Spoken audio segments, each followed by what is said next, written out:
Power, beauty, and grace. These are just a few things that come to mind when flying this wonderful rendition of the Saab AJS-37 Viggen from Leatherneck Simulations. Ladies and gentlemen, my name is Graywo1f, longtime community member, Eagle Dynamics partner, tester, and voice actor. And here for you today on this live stream, we plan not only to showcase the power, the beauty, and the grace of the Viggen, but also to give everyone a great preview of what this incredible plane can really do. With me today are some of the most fantastic members of the community, including Matt Wagner, Eagle Dynamics producer, and possibly another special guest. So without further ado, here she is, the Saab AJS-37 Viggen by Leatherneck. So what we plan on doing today is flying two missions that Grimes and I have made that will be included with the release of the module. Both missions will be focused on what the Viggen does best, flying low in the weeds or the ocean mist, using terrain to its advantage, striking deep within the enemy territory. Also today we will be talking to Eric, aka Einstein from Mudspike.com, a fantastic sim community featuring forum discussions, reviews, blogs, and opinion pieces, as well as really cool after-action reports about all sorts of simulator games out there. So thank you viewers for joining me today, and of course, keep in mind that this is a pre-release build. There are parts of the jet that are still work in progress. There are still a few bugs to smash, so please keep that in mind as we fly. Alright, and with us today we have co-commentator Six Marbles, a personal friend of Grimes and me, coworker, longtime sim pilot, and VR enthusiast. Six Marbles will be our liaison for us to the Twitch chat, fielding questions to us at the right time about the Viggen and Mudspike. He will select questions he likes that applies to the stream. So thank you, Six Marbles, for being here today. And does that look a little better at least? It's buffering a little bit less. Hello, as Gray said, I am Six Marbles, and thank you very, very much for the stream viewers for coming on board, and of course for our guests for attending as well.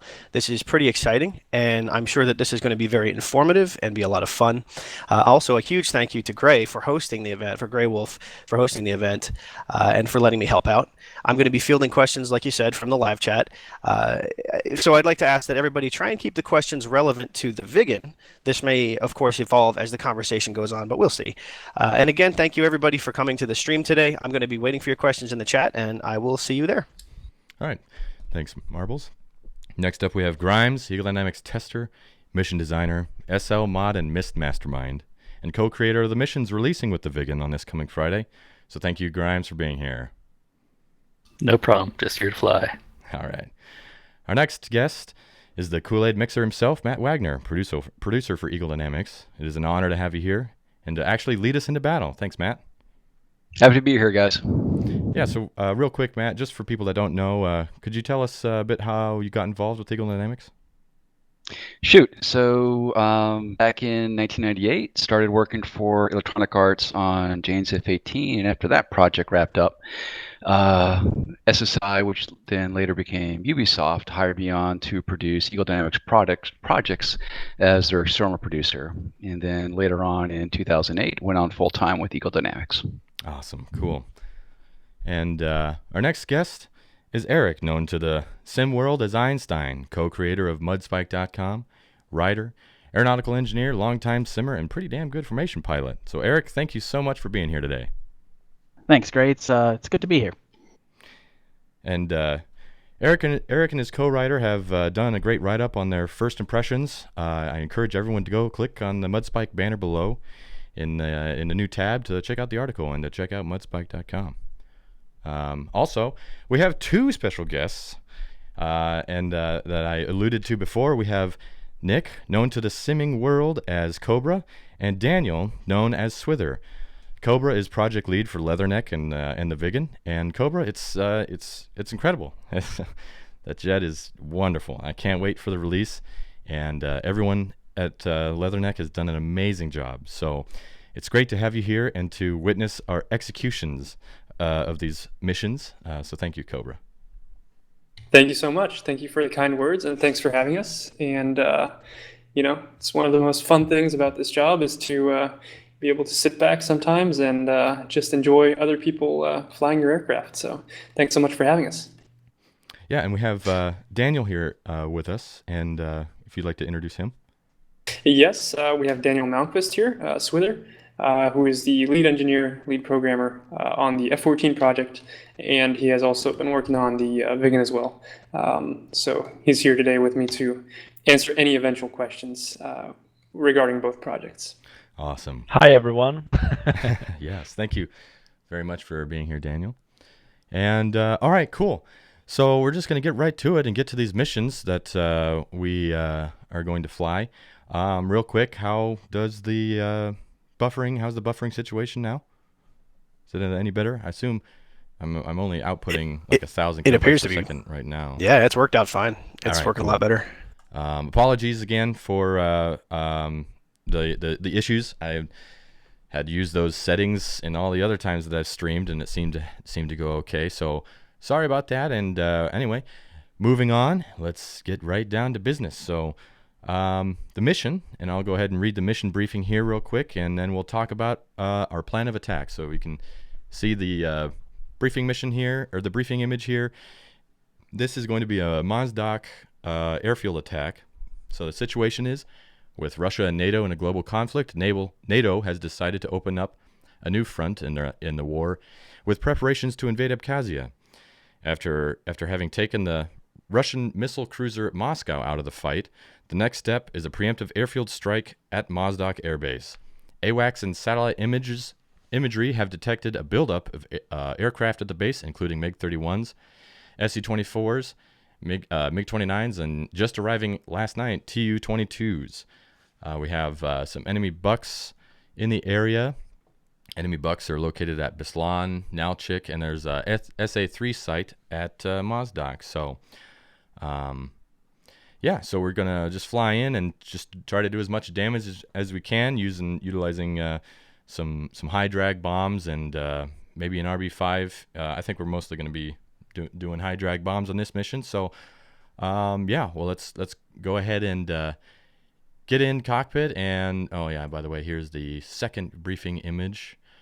So that's satellite imagery of Mozdok Air Base there. So we have waypoint 5 is going to be the SA-3 site. Waypoint 6 is the IL-76s and the SC-24s, and so on and so forth, with waypoint 8 being the Tu-22s. So without further ado, I'll turn it over to our flight leader for the mission, and let's go ahead and jump in the cockpit. And should we go ahead and unpause then, Wags? Sounds good. All right. Let's hop in the cockpit and unpause the server, would you please, Mr. Six Marbles? Here she is. Beautiful cockpit. Love it. Okay, Thunderflight, start them up, and we'll taxi on my cue. All right. 2 is changing loadout. Okay. Yeah, I have RB5, so I want to go ahead and grab the high drags.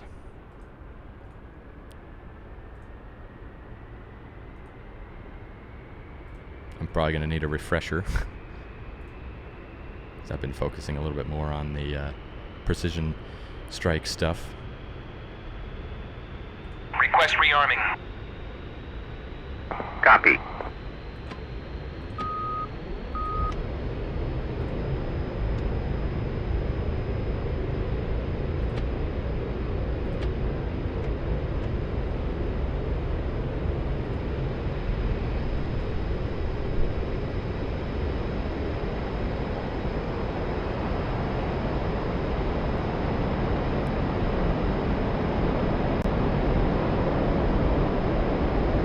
Hey, what's that Hornet doing there? I was noticing that. Rearming complete. All right. Oops.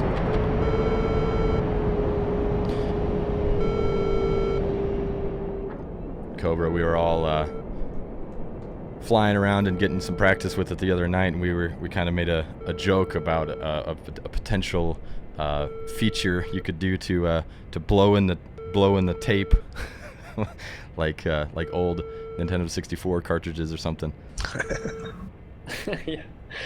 Yeah, I think we've gone a little overboard on the various little Easter eggs in the aircraft already, so we'll see about that. I don't know about the Easter eggs, but the visuals are amazing. The cockpit lighting, the bright little like warning lights and autopilot lights, the little lens flare or glow about them is amazing. It's very remarkable. Thank you so much. And also for immersion, like you guys have all the little wear marks and scratches. I mean, it looks like a real 70s, early late 60s aircraft that's seen some use. But the sounds as well, like the click of the buttons, is very analog and clunky. The dials, it's the sound part of the immersion is also very well captured. Well, thank you. I mean, one of the great boons of doing the Viggen was that we had access to several airframes, 4 or 5 even, and we could spend hours and hours inside of them, photograph them and record sounds and stuff. So we really tried to capture the spirit, both of visuals and audio-visual spirit of the aircraft and implement it.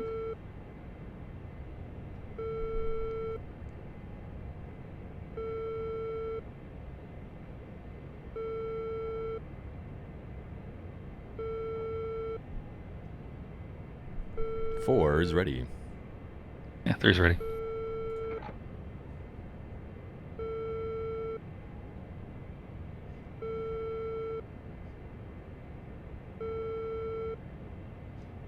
It's one of the things I think VR enthusiasts are definitely going to be really surprised. So I hear anyway.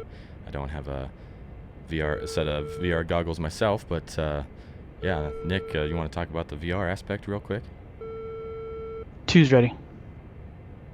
Yeah, sure. I mean, it's been a couple of weeks since I got my first VR headset, so I had not seen the MiG-21 nor the Viggen in VR up until a couple of weeks ago, and it's nice to get a real new perspective on your own work, and you really do appreciate mesh detail more than texture detail, perhaps, in that fact, and you can see, all the mesh detail and stuff. And we've tried to do more mesh detail in the Viggen to make it look nicer in VR.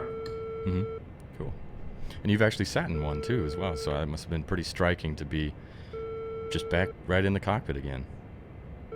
Yes, that's correct. And for the Viggen, we did both laser and photogrammetry scanning. So, every single measurement is basically perfectly correct. And, it's definitely an experience to be in a real cockpit and then jump in the Oculus Rift, and you immediately recognize that it looks pretty much the same. Mm-hmm. Yeah, awesome. Well, hopefully in the second mission, I'll be able to show everyone a little bit about the co-laminated Maverick sight. Excuse me.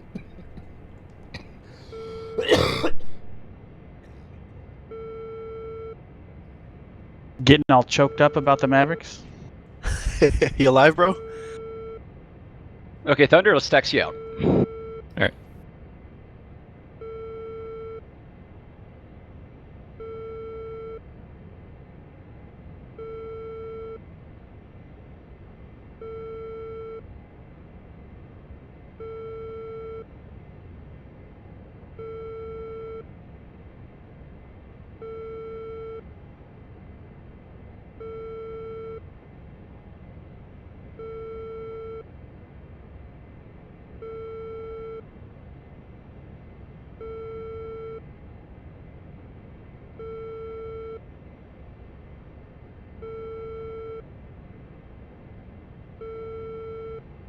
What's that C-17 doing there?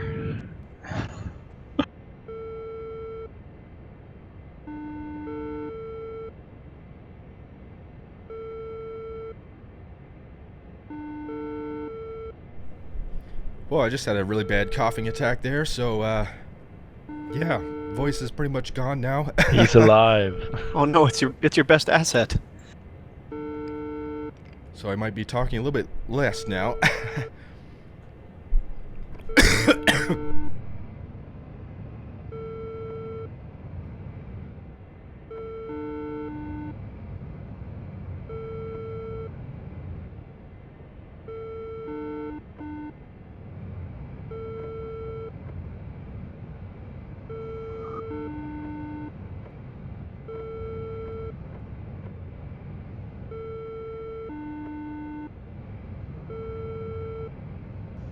And interval takeoff lead. Take an active interval.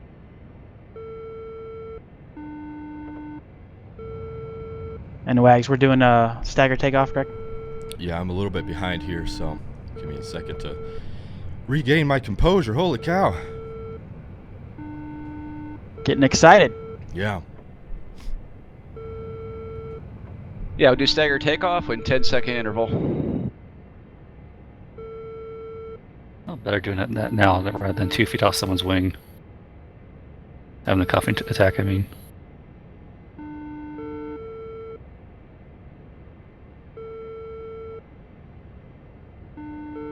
Want me to take position now, Matt? Yeah, so I'll take position.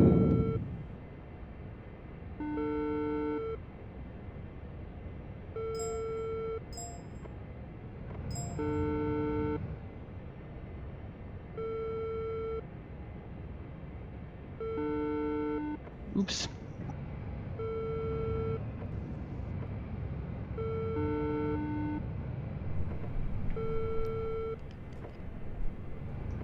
That RM8's got a lot of power.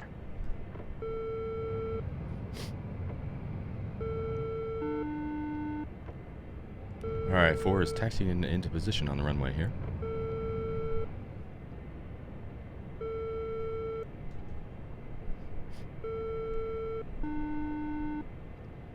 Everybody set? 2. Yep. 3.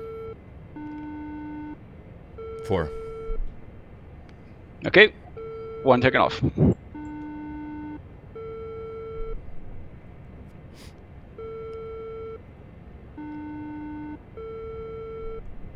And 2.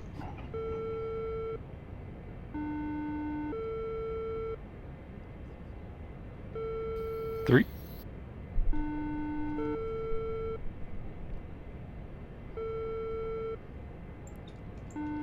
And 4.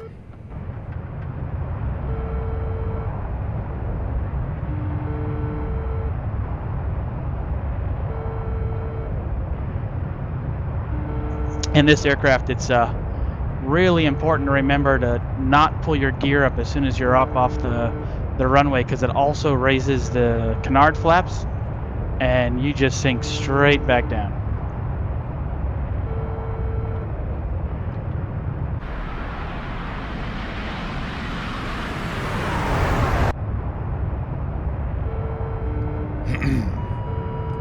So I'm getting notified that it's still laggy for some reason, but I mean, I have 100 meg of upload and I don't know what else to do. Shoot. We could try switching the ingest server. I've been informed that that's supposed to help. But, you know, in the worst case scenario, we will have a VOD for people to watch, buffering free as well. Right on. Thank you. Does it kind of come and go, or?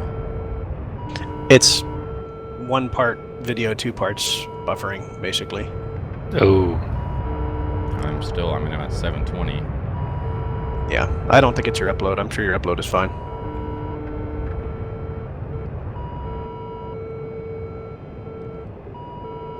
You guys still in burner up there? Flight lead? Okay, Yeah, on we're- course, we're at 0.6 Mach. What was that, Nick? Oh, I guess switching to 2 Mbps and switching ingest server is, I guess, the last solution that you can take. That is possible. Do you want me to give that a shot? I can put myself in It's up to altitude you. hold. I'm sorry. I'm just offering some input. What do you guys think? Probably a good idea. It's pretty unwatchable right Okay. now. Is this a different streaming service you're talking about? All right. Everyone hit refresh there. I think I passed everyone. Not quite sure. Oh, there they are.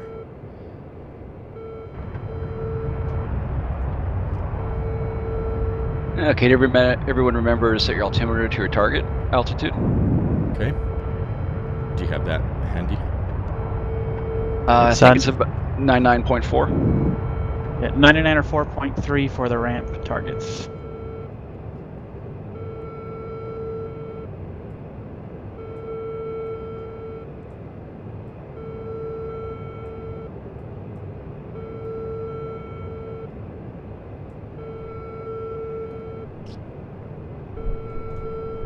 All right, stream should be back up, so give it a refresh and let's see what it looks like.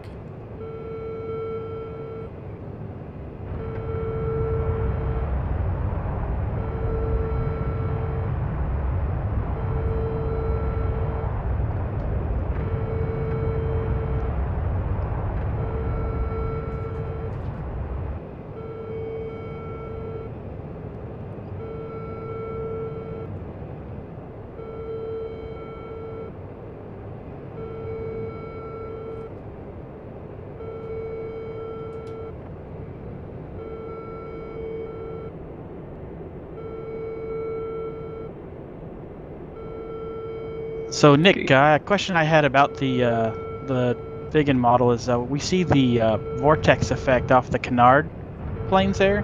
Is that expected to be visible all the time in the final model? Is that the normal display? That's going to change, hopefully on release day, but might be a little bit afterwards. And the vortexes are modeled based on wing lift and not canard lift, like in the Viggen, or rather vortices. So we had to we had to work out a way to extend that system to work properly for the canard, so they're not always on like they are now, basically. Hey guys, we're gonna come left about 2 degrees to keep better on course. Would you be able to maybe bring it back a little bit on the throttle? We're having to use burner quite a bit here. Pretty please. Throttle back.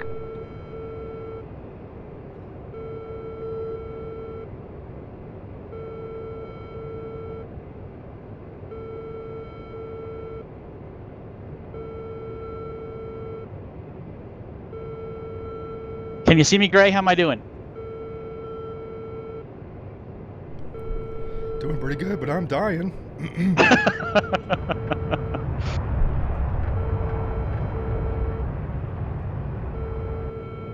Okay, Mach 5.8.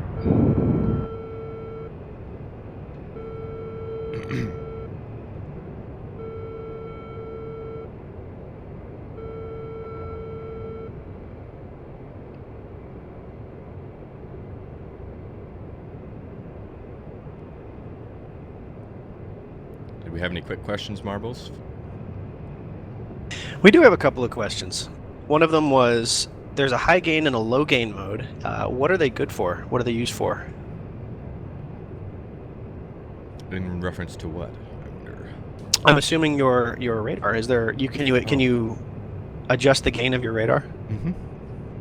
I guess that's Daniel. You want to take that one? Sure. So there is not really a high gain mode and a low gain mode, but there is a gain potentiometer that you can adjust, and what it does is basically controls the strength of the returns on the radar display. And I guess you would use it in combination with. There's 2 different modes. There's the maybe that's what he referred to, but there's 2 different modes. One which is linear, and one which is logarithmic. And basically, the combination of these determines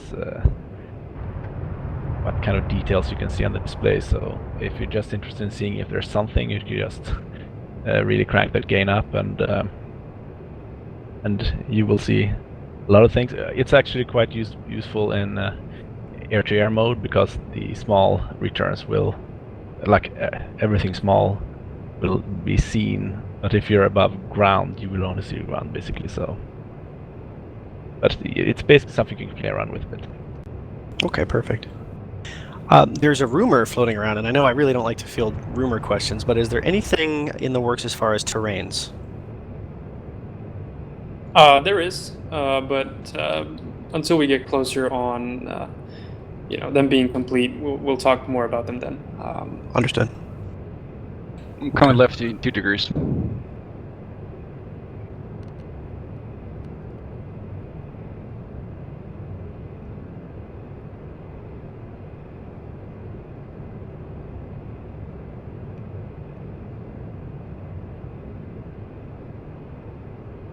Who's using VR at the moment? Is anybody in VR?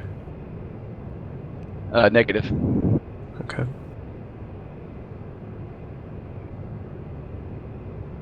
There's a question from Jay Nelson. He was asking about the PC performance of the Viggen. How does it perform? Wonderfully. I'm streaming, right now, and I'm getting 90 frames. So, and I think it's, equally as good in VR. Yeah, it's probably the most potato computer of the bunch right now, and it's pretty much par with other DCS aircraft.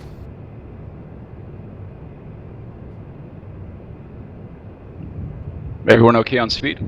Yep. Yep. Before we get to the target area, do we want to do just one last bitrate change at all? Nick, what do you think? It seems people are still having issues, and we're having some buffering as well. But again, it's up to you. You're the pilot in the seat right now, so. All right, we'll give it a shot here. Moving to the other server seems to have helped a great deal. It's not buffering as much. All right, It's watchable. Member worked as a ground maintainer for the Viggens in his younger days, and he's given me some trivia and stories to tell. And one of them, Nick, I might need your little help with the pronunciation. But if you look at the external view, the profile of the Viggen, right in front of the vertical stabilizer, there's this hump in the dorsal area there, the spine, and that's called the Rimforsabulon. Did I say that right there, Nick? Sorry, what did you call it? Rimforsabulon? Rimfosabul. I can't remember the name for it, but you're more or less correct. Yes. Yeah. So the story behind that is the original design Viggens prototypes didn't have that bump, and they were having a issue with stability in the transonic region, and Saab was getting real frustrated that it wasn't getting fixed. So they took a team of engineers out to a village of Rimforsa and forced them into to stay in this conference room until they resolved it. And when they came out, the solution was that little bump to change the cross-sectional area right there at the leading edge of the wing, and so it's called the Rimforsabulon, or the Rimforsa hump. Okay, guys, let's go. Lights out. Okay.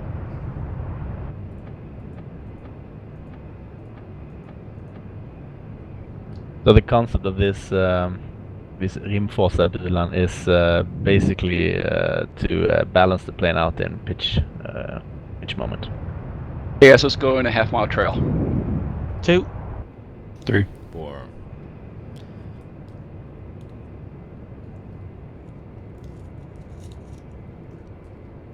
I'm going to push it up to 0.7 Mach.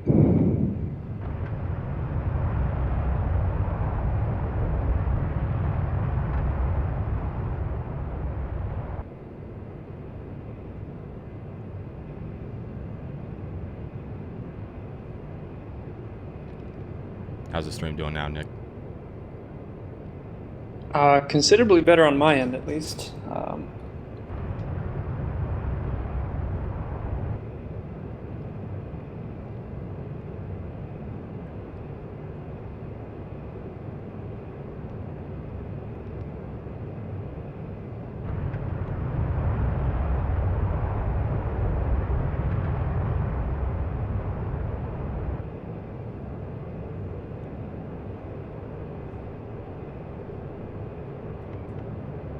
Matt, what's the speed we're going at again today?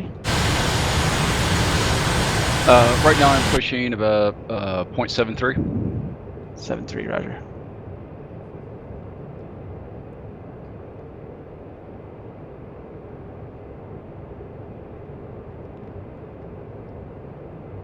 Okay, so for the high drag bombs, what do we want to be in? A and F? No, if you're going to do CCIP, you're going to want to be in nav mode. On the master mode selector, your weapon selector is going to be bomb plan, so the furthest left of the dial. And then the dial behind that, your sight mode selector, you're going to set to your desired impact spacing. That's in meters between bombs. Okay. And the release pattern is you're going to come into the target, and when you're close to the target, but obviously before you want to release, you're going to set the trigger to unsafe. And then you should see your reticle change to the vertical brackets with a little dot pipper and a little circle showing where I believe that's the last bomb impact, or maybe it's the first. I think it's the first bomb impact. And then you're going to need to be low, like 100 meters off the deck at probably at most. And then once you see the reticle where you want it, press and hold the trigger, and the computer will pop the bombs off to get that desired impact and spacing.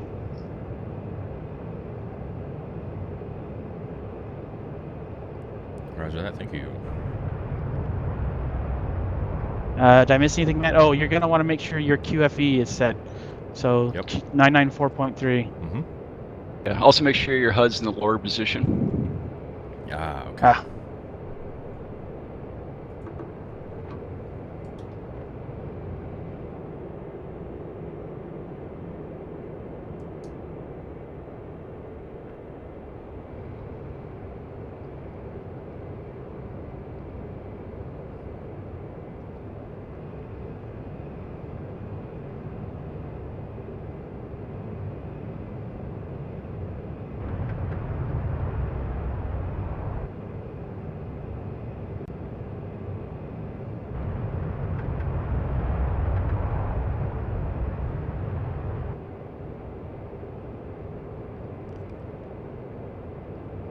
we got this valley here, and then we're going to be popping out, and the buck sights will most likely be able to see us, especially the one that's going to be to our left. We're going to be crossing its threat engagement envelope, so we'll have to keep an eye to our 9 o'clock.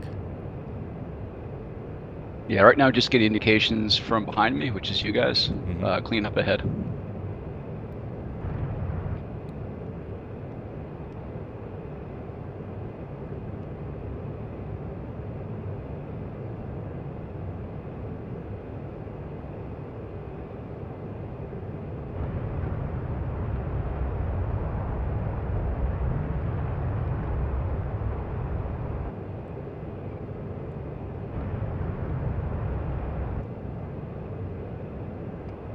Yeah, sun in the eyes makes finding terrain a little difficult. Watch out for pop-up hills, guys.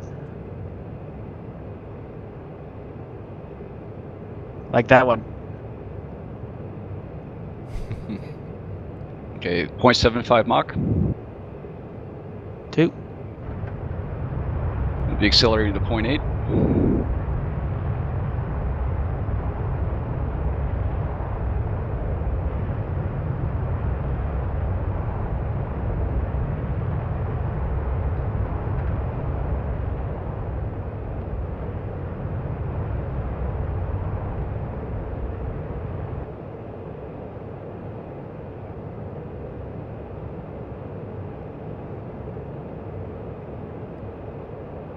Yeah, Oh, we the got SAMs. autopilot. Yeah, we're getting launched on.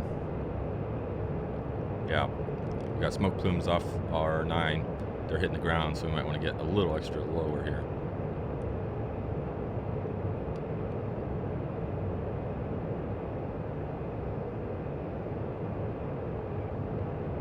Yeah, those SAMs are getting as angry as a band forum member. Oh.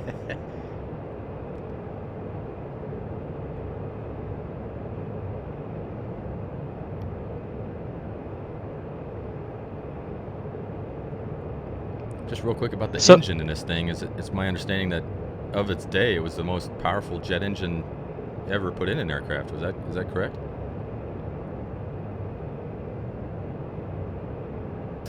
It was, at the time, I think it even was one of the most powerful jet engines ever put in an aircraft. That's correct.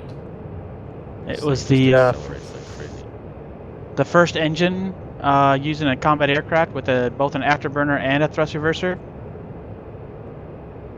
Yeah. And actually, the Pratt & Whitney JT8D that it's based on is in DC-9s and 727s, which is kind of cool.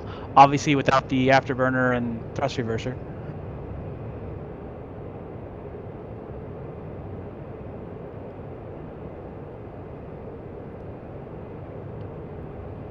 What's Yeah, your Matt, speed, I'm Matt?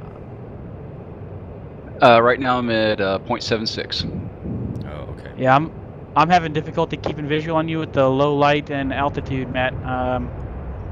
Okay, bringing her back. No, Yeah, Roger. I'm full mil and I'm only able to keep 0.68 or so. Kind of possibly getting worried about our return fuel.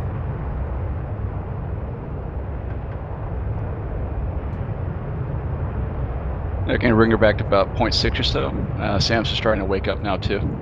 Okay. All right, 2's visual.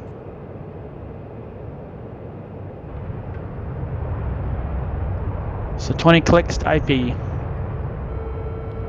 Okay, and then so you guys are gonna break in first then? Well, we're gonna go right, I believe, 30, Matt. Yeah, 1 and 2 will take off 30 degrees right, and 3 and 4 will go 30 degrees left, and then roll in at about 10 clicks out.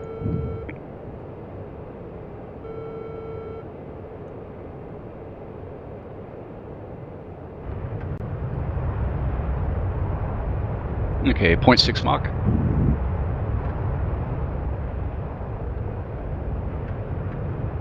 Oh, there you are.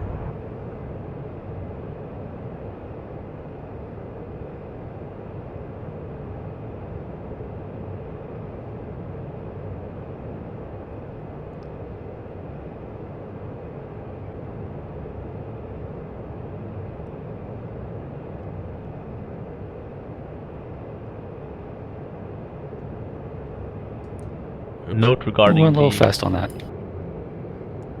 What was that, Swither? yeah, a note regarding the HUD symbologies. The circle you were talking about before, it actually marks the last bomb, not the first. Very good. Thank you. Okay.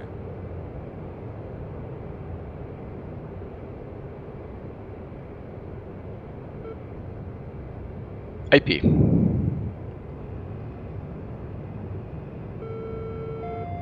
Alright, so Grimes, we're turning towards you here. You see Yep. us? Last sight on you, Eric. I'm behind you. Okay. To your right now, I think. Yep, I see you.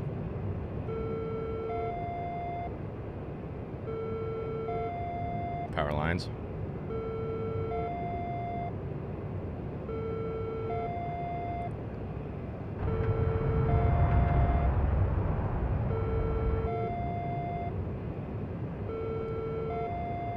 Stay on target.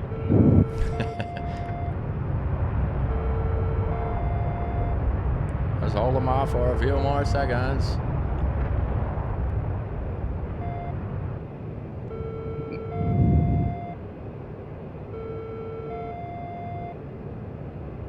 Cross in front of you here. I'm gonna go get with Grimes over here.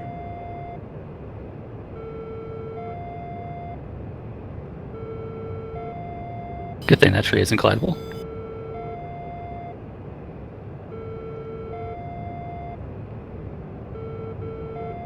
Twenty clicks to target. Yeah, I think we're a little off on our spacing here. I'm following Grimes. You want to go ahead and kick left? Line up. Yeah. Oh, that's what I was kind of initially doing. Okay. So.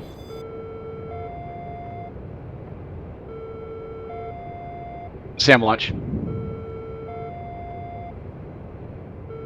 Naked. Oh, I see the airfield now.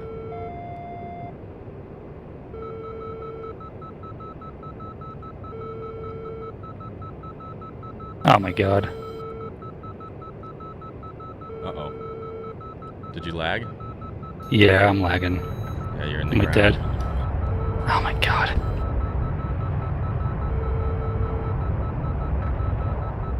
Oh Okay. jeez. Getting launched at by SA-3s there. How am I still alive? Rolling You're to still target. alive? Somehow. Okay, you got the targets here, 2 o'clock. I'm lagging a lot though.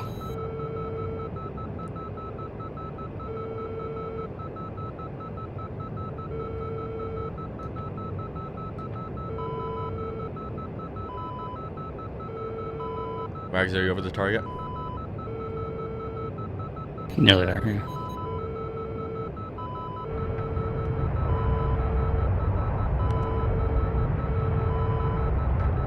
Alright, I'm in hot on the last waypoint.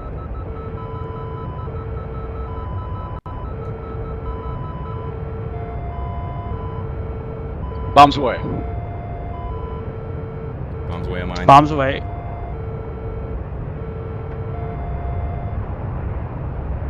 I'm getting requests from chat to have you turn your HUD to radar altimeter.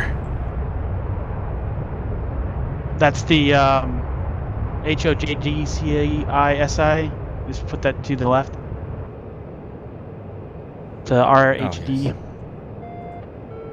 All target, heading to the west. Okay. I I lagged got- Arctic as a lag.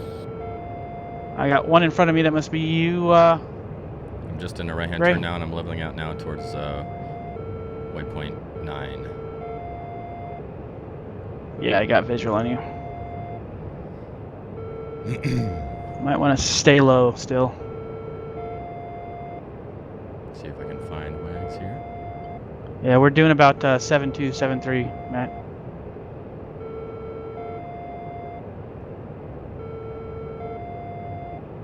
I saw him peel off. Oh, I see it. That must be my shadow. Okay. What's your altitude, Matt?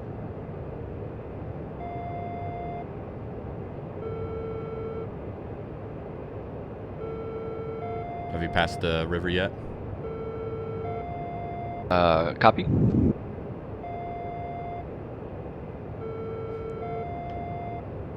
Inbound to waypoint 9.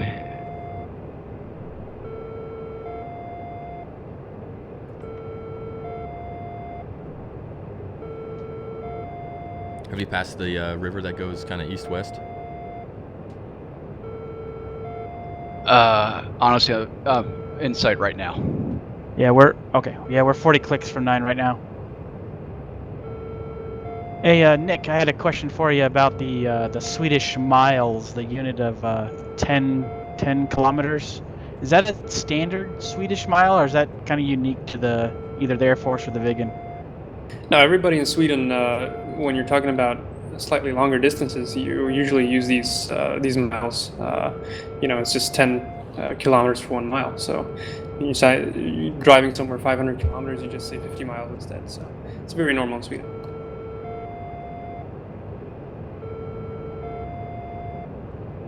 So Eric, you're with me then? Yeah, I got it off your 5 there. Okay, I'm by waypoint 9 by the river right now.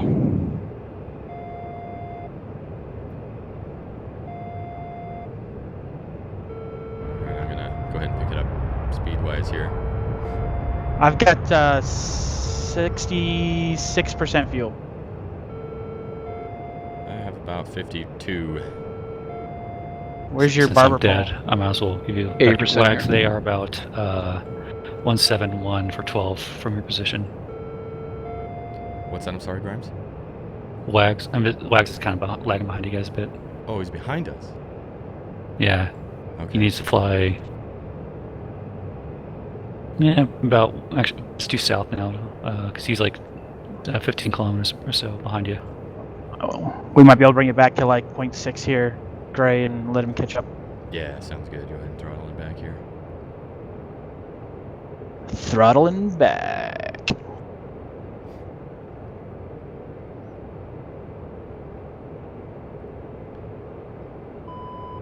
So Cobra, I'm just kind of curious as to your guys' decision process on choosing this aircraft.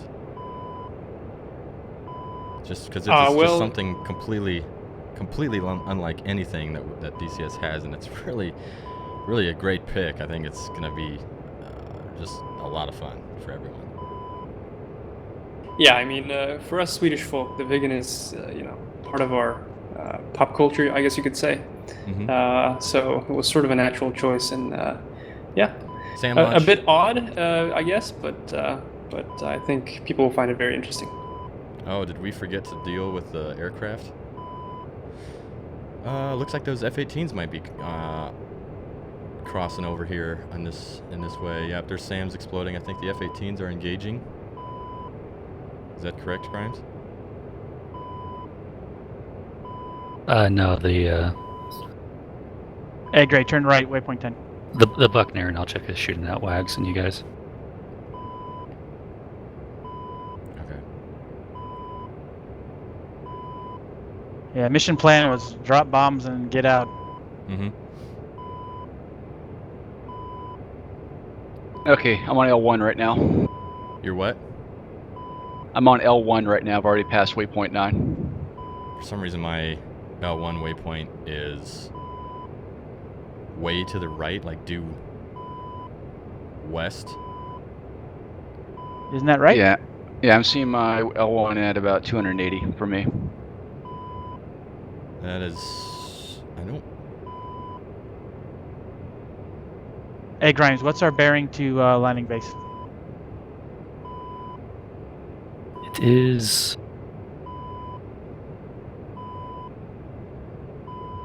223. Okay, 223? Yeah, we are Yeah. going in the correct direction. Uh-oh. I'm just going to switch to... oh, that's not right. I'm just going to switch to B1, because I think that's the top of the mountain passes. So, how far is Wags from us? He's pretty close. Okay. Do we want to maybe step it up? I wonder if those aircraft are... He's only 5 kilometers ahead behind. Same in the air. we're in the weeds now, so I don't think he's firing on us. Yeah, I see it over our shoulder. Shit, I think he's tracking me. Yeah. Oh, I'm dead. Oh no. No! Ah,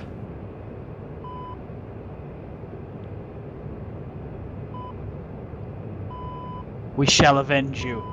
Please. Yeah, I did drop all my bombs. Okay, so this is that valley that we came in on. Yeah, I'm not sure why the LS was... It was north of west. It was like west by northwest. I'm not sure why that would have Well, been. it drifts, doesn't it? Just That like an was- INS, it'll have error. It shouldn't drift that much. Yeah. But yeah, it's a good point. The nav system they've modeled here does have drift, and you can, just like in the real Viggen, either fly over or use the radar to provide fixes on waypoints. So if we were real Viggen pilots, we would have had a fixed waypoint, for example, going into the target area that either had a marker or building or something that we could use as a positive ID and update the drift in the accelerometer and gyro units, the integrated nav solution, and same for returning home. But we didn't do that today. What? I was just saying we didn't do that. Oh. But it is possible. The module as is has that function. It's kind of cool to see the whole plan shift.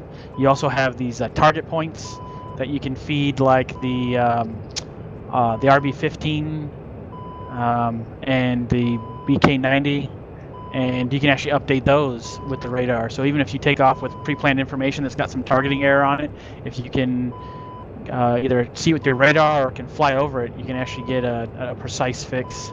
Are you with me, Eric? I'm a little farther behind than I'd like, but I saw a visual on you. Okay. Because we're going to have to get a bit more speed here and get over these. We're going to dive in here, though, in case those aircraft happen to be tracking us.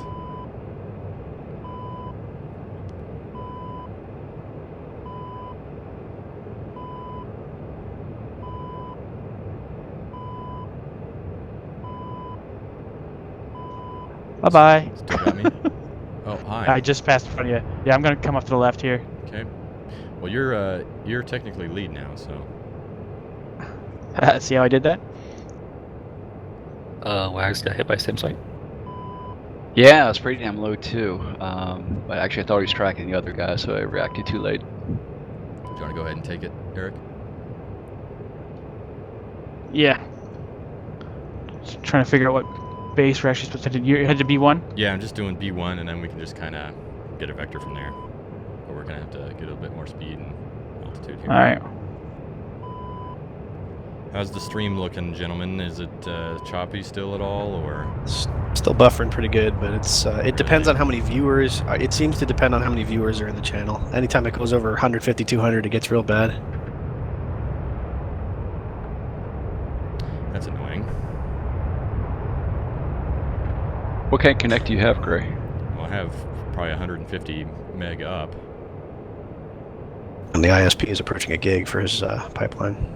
Yeah, the server's, Okay. server's plugged into a gig. The CSGO major is on right now, so they have a million people load. So maybe it's that which is hampering things a little bit. Wow, really? I can't believe they didn't coordinate with us. Oh, that's funny. Eric, you have a single lone bomb remaining. Huh, my last bomb light's on. Interesting. Yeah, I'm taking this one back as a souvenir. yeah. Got a ton of questions stacked up if you guys Sure. get time. Let's do it. Right now? Yeah. All right, so firstly, the HUD symbology. There are vertical lines arranged in kind of a chevron formation on the HUD. What do those indicate? It's if you mean the vertical lines. Yes. Yeah, so those basically indicate your altitude compared to the reference altitude you've set. And then there's also vertical lines helping steer you to the waypoint as well, correct? Yeah. Interesting. Okay. I have one question regarding roll rate and maneuverability. How does this thing maneuver in terms of roll rate? Well, perhaps you guys actually want to answer that one, because you guys have a really fresh perspective on the flight characteristics of the aircraft. Responded Oh. pretty well. Absolutely. Yeah, from my opinion, actually it rolls a lot better than I was expecting.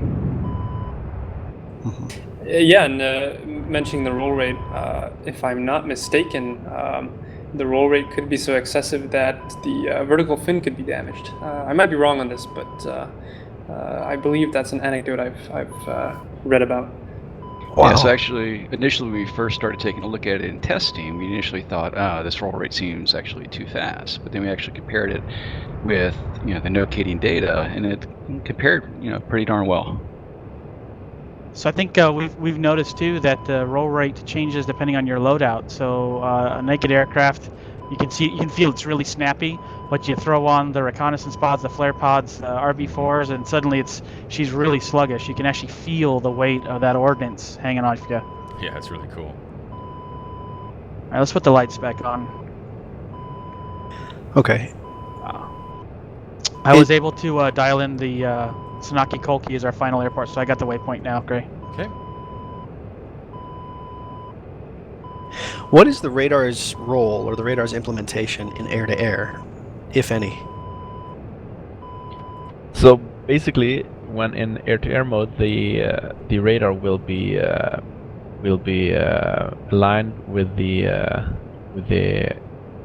body of the aircraft, basically. So it will always be pointing straight ahead from the airplane nose. So what that means is that, or I mean, as compared to when in air-to-ground mode, when it will be fixed or around the horizon instead. You can adjust it slightly with a controlled potentiometer, but and then it will be you will be able to use it to see other aircraft, but mainly in shorter distances. And well, of course, if the airplane shoots out some chaff, you will be able to see that quite well. Sure. All right. So, Gray, I'm picking up RWR behind me. Can you turn your radar off? Let's make sure that's not you. Okay, off. Still picking up indications. Let's go down. Oh, no, it's off. It's off. Okay, good. It's probably the Hornets. I can add, in regards to the air-to-air mode for the radar, it's basically, it will still pick up ground echoes, so it will be, it's most usable when you're above sea, I would say, because you don't have as much clutter from from ground, basically.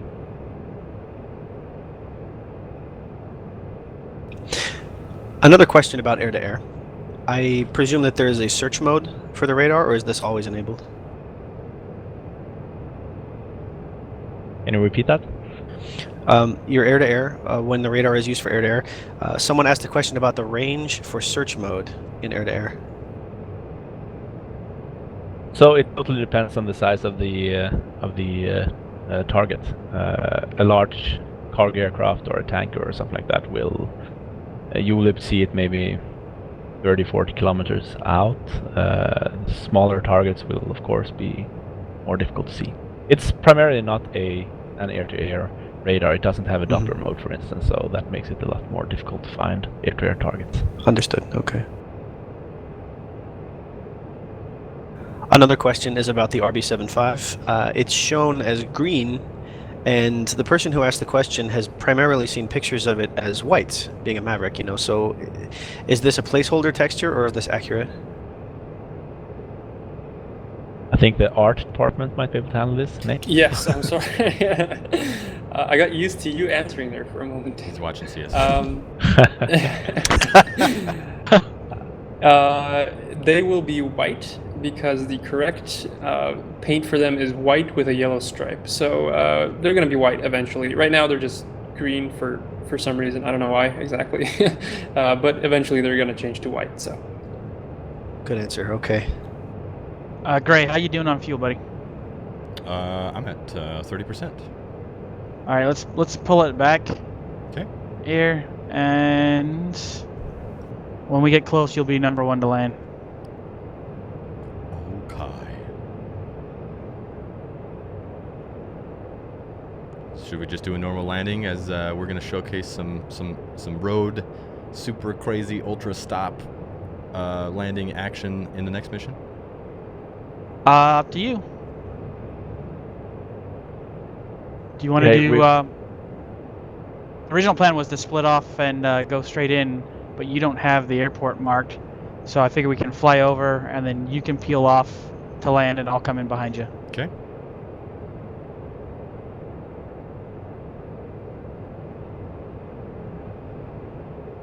And continuing to pull back the throttle here. Yep.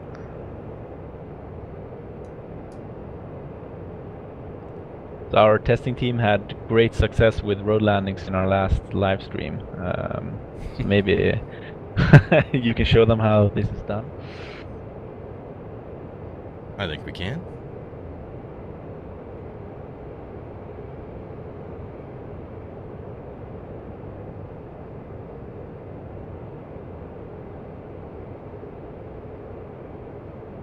Pretty close, aren't we? And QFE at Sanaki is 1011.7. We are 25 clicks out.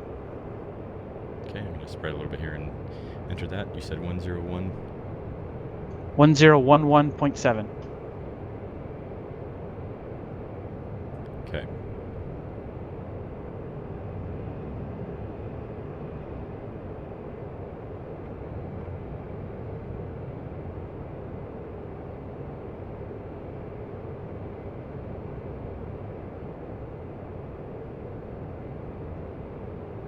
We're gonna level out at 600 meters.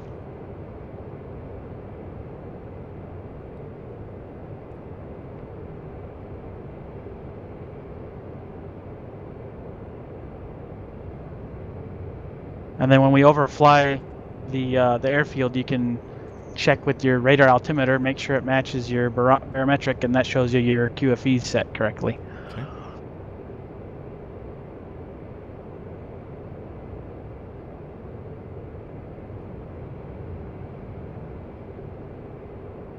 Yeah, 10 clicks.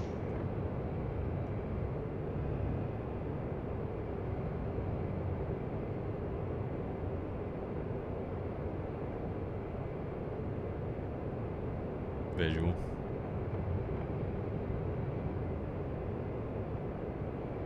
You got the airfield? Yep. All right, you're cleared to go in and land. Okay, we want to land from the west. Sure. Okay.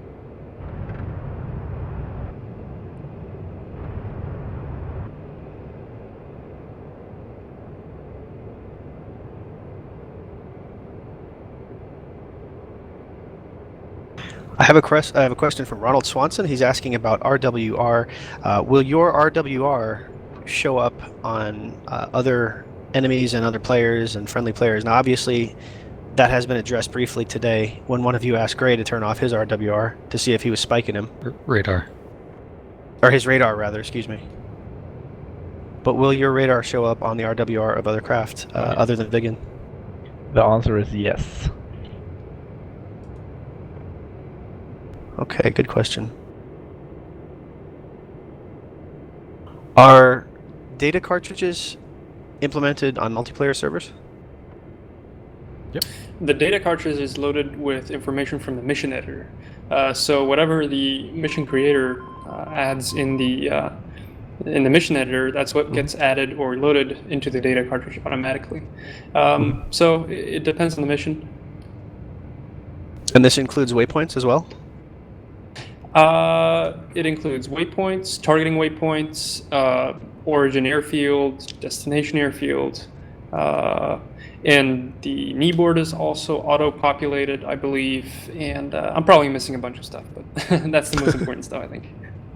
Cool, thank you.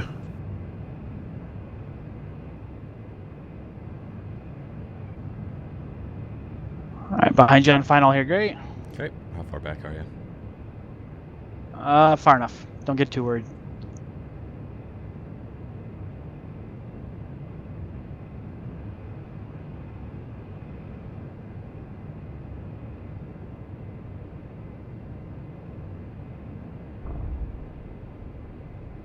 Ooh, another question. How will the Viggen show up on an A10's RWR? That's a good question. We haven't checked yet. I guess we'll have to actually do that. Actually, I have. Oh, okay. So basically, it will show up as an unknown contact. Like I guess it's a U, right? I guess I mean in real life, it would depend on the data set they have in the RWR system. I guess they would probably have it. I mean, it's all about collecting those radar signatures from all kinds of different aircraft, right? I'm curious how much fuel you got left, Gray. 28% or so. Nice. Plenty. Yeah. Oh, I found a good parking spot here. I'm just going to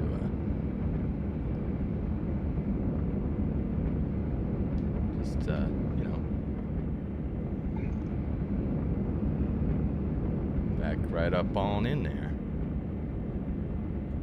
You forgot to make the obligatory beep beep noises. Ah, that's right. I gotta straighten out. Not sure you could hear that over the jet engine. Airfield 1-4. Taxi to parking area. Certainly must be careful when using the brakes. Yes, the use of brakes is completely disallowed while reversing. So I'm sure a lot of people are going to experience that firsthand. Hi, Gray. Hello. Are you gonna back up into me?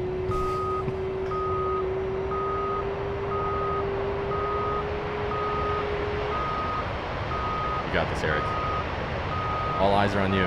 No pressure.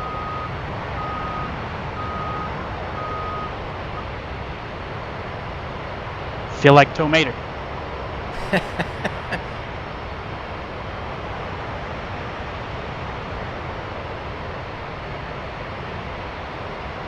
All right. I have a question from Kev2Go. He says, typically the Viggen is supposed to be employed as a strike craft for, low and fast. But assuming that there's no SAM or AAA threats, can you still do higher level or dive approaches for attacks? Now, dive approaches, that was answered by people in chat with CCIP, but can it also do a high altitude bombing role? I guess that's a matter of accuracy, right? So you will be able to drop the bombs. But, I mean, they're not guided. Yeah, the spread of bombs and so on will be significantly larger and so on. But, in terms of like loiter capability and stuff like that, it's not really meant for that as well. So I guess the Mavericks are the closest you get to something like that sort of capability, precision-guided weapons. So the level bombing, right, from high altitude is going to be really bad, but there's the dive precision, so you can start out high and then dive in, and I've had decent results with that. It's still dumb bombs, but the radar ranging and tend to get a little better accuracy than with just a level. You're not putting a GBU, JDAM or Paveway on a target, but it doesn't do too bad. Okay, cool. And that answers the next question, which is, will the Viggen get GBUs or be able to rely on an external lasing source? So I assume the answer is no. Yeah, that never was never carried used those. or added, so. Cool. All right, well, that was intense. Let's go ahead and, Aaron, if you want to go ahead and shut the server down and load up the next mission here. I will. And while that's happening, we'll do a little bit of Q&A. Is that okay, or do you have other plans? Absolutely. Nope, that's...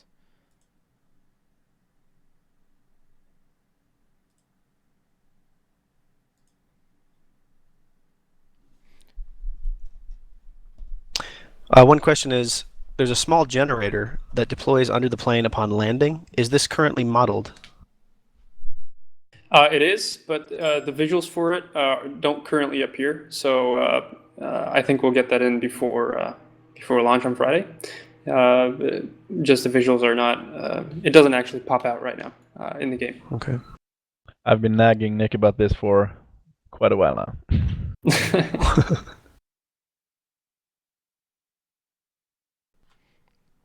All right, we are back. How's the is the server up? Server's up. All right. And by the way, don't forget you still have to unpause it. We'll go ahead and get in pit first, and then I'll have you unpause it. And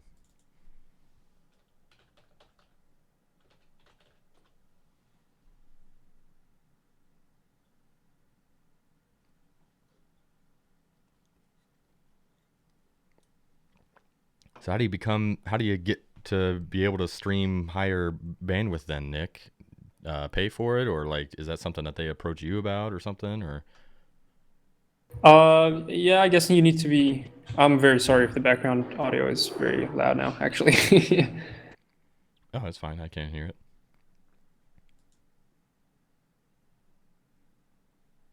Yeah, I guess you need to be a Twitch partner, and then people can, first of all, they can choose what quality level they want to stream, and yeah, that apparently a bit better. Pizza's done. Yeah, sorry. That's the one. Now thing I I'm heard. hungry.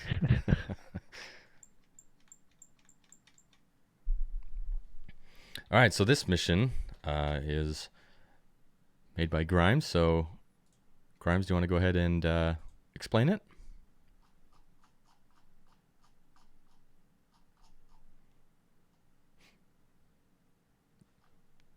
Maybe he stepped away for a second. All right, then Grimes, we'll are take you the here? opportunity. Yeah, just get back. Oh, okay. Oh. What were you going to say, Marbles? I was going to ask a question, but you guys go ahead and describe the mission. I'll step away. I'll be back in 30 seconds. Okay, yeah. Grimes, do you want to go ahead and explain your mission here? Sure. It's basically just kind of like a Cuban Missile Crisis blockade style thing, and cargo ship and the ship's escorting it, sunk a U.S. ship as part of the blockade, to make it to 2 apps. And it's our job to retaliate. Pretty simple. It's definitely just to kind of showcase the anti-ship role of the Viggen. And it's actually something I kind of liked about the Viggen is that basically just opens up the entire Black Sea to new missions and where you place missions at. Obviously, it's just flying over water, but it's part of the map that, frankly, haven't really been able to explore all that much since the KH-41 was removed from the SU-33, originally from Lomac, and then it was a lot of fun, but yeah, it is what it is. It's not exactly realistic anyway for that thing to carry a KH-41. Mm-hmm. So yeah, definitely loving the anti-shipping stuff. Yeah. And as far as the ground radar, Nick, you guys, I mean, that's pretty much designed. You guys designed that from the ground up, then? Yes, we did. It was probably, I guess, one of the most difficult parts of developing the Viggen, and we really needed to make sure that the performance was good, and hopefully, fingers crossed, that that will turn out to be the case for everybody. Mm-hmm. Okay. Just a brief request from somebody in the stream. I'm going to head off a couple of questions here. I have one person saying, during startup, is it possible to show the lighting panel? Oh, sure. Yeah, it's just the these 3 knobs down here on the left by underneath the gear handle, and that controls the lighting in the cockpit. Okay. There's also the exterior lighting panel on the right, if you wanted to show that. Yep. So I'll zoom in on it here. Okay. You got taxi landing light, formation lights, navigation lights with high intensity and half intensity, and as well as anti-collision lights. And then the knobs for the interior lights are over here on the left. Okay, whenever you're ready, I can unpause the server and we'll get started. Yeah, I'll go ahead.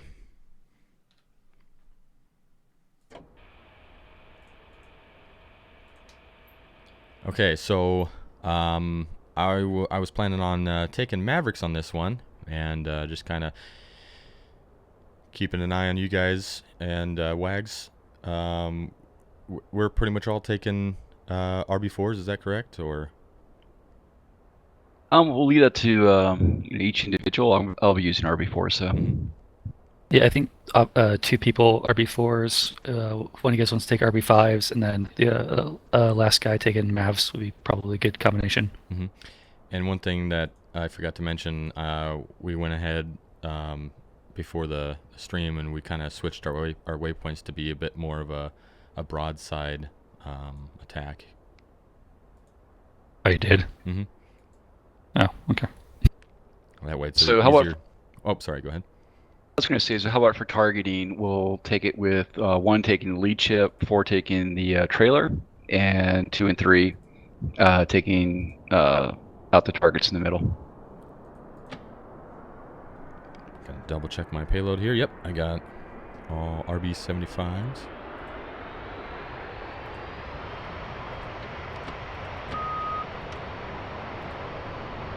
Grimes, did you say you're taking RB5s? No, I was going to take RB4s, so I can switch them now. No, that's fine. So, Wags, you've got RB4s?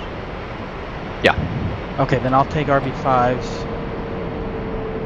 And that way, 2 of the ships are pretty close to each other, and the RB4s will have difficulty making the distinction between the 2. So whatever one doesn't get hit by the RB4s, I'll hit with the 5s.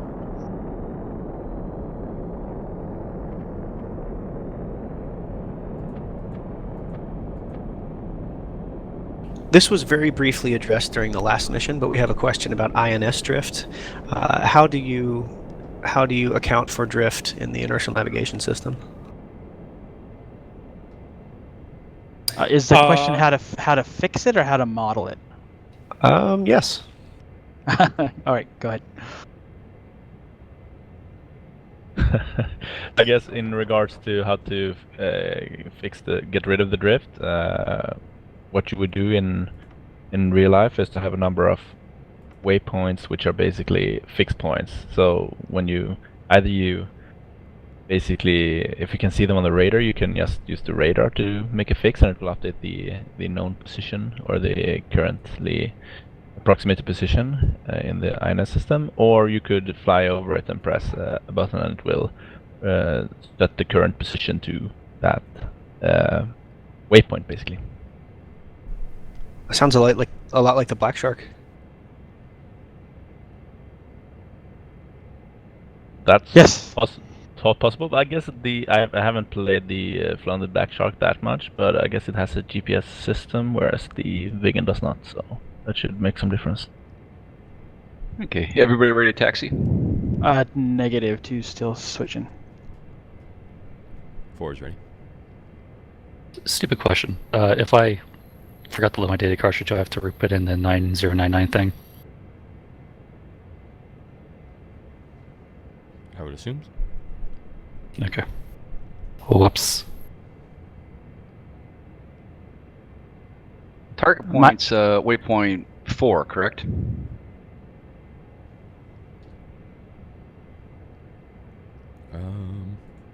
Yes, as long as they didn't change it. Yeah, I just moved 3 over to a side-on, more side-on attack. So yeah. All right, we may have to look for them a little bit then, if it's not like directly pointing at them from 3 to 4. We'll see. It's kind of pretty much guesswork, nearly due west from 3, correct? Yeah. We have an air-to-ground radar. It's easy to find ships out in the open ocean, basically, or open waters. I'm ready. So the All right. the first Two's ready. waypoint, or the one of our waypoints is the friendly ship, the Normandy. Okay, 1 taxi.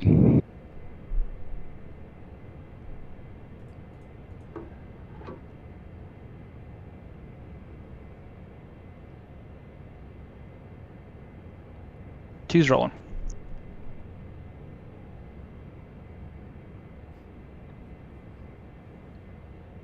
Any questions in the meantime, Marbles? Yes. What Two's rolling. skins are planned? In particular, fictional skins, but any skins. What is planned?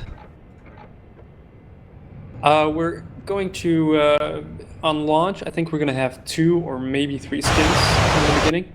And that's going to be the Swedish M90 camouflage pattern and the bare metal aircraft. And we're going to be doing a lot of fictional skins because, you know, Swedish Viggens really only flew in 2 or 3 liveries, but the attack Viggen only really flew in 2, which is the bare metal and the M90 pattern.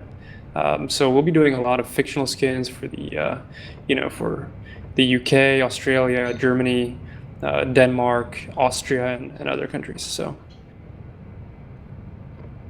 at the end, there'll be a lot, but we're starting off with 2 because we also want to avoid redoing a lot of work if we do any changes to the external artwork. I have a question regarding what someone has referred to as flotilla marking, and he believes that it may be on the wrong spot. He says, shouldn't it be in front of the emblem? On the bare metal aircraft, it is actually on the intakes, and if you see the bare metal aircraft here in the stream, you'll see that it's F7 or Big Flipping Crew, and on the green aircraft, it's actually in front of the Swedish emblem. Thank you. Good answer.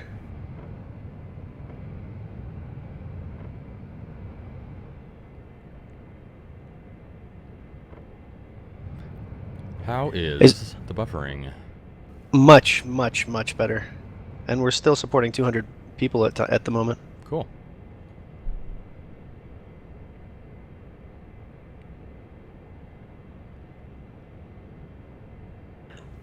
There's a request for you guys if you feel like doing this at some point during downtime. Can you do a demonstration of pulling over 18 degrees angle of attack? Yes. Because it is supposed to cause engine problems.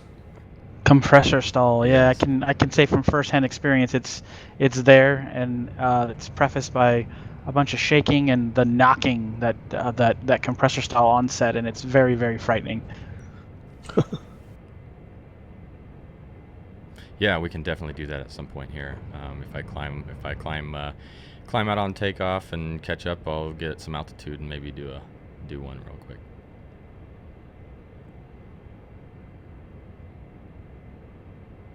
Okay, 1 rolling.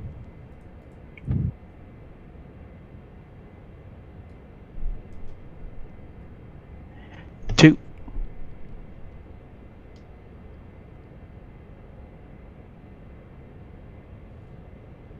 Three.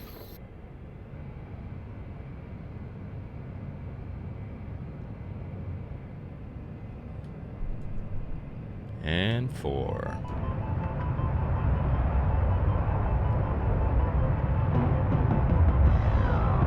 Oh, geez.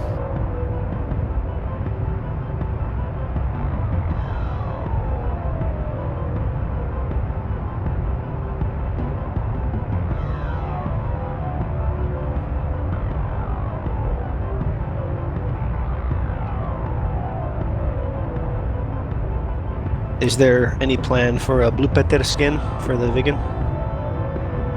I think so, and we're gonna have the show must go on, the fancy skin, and some other, you know, one-offs as well.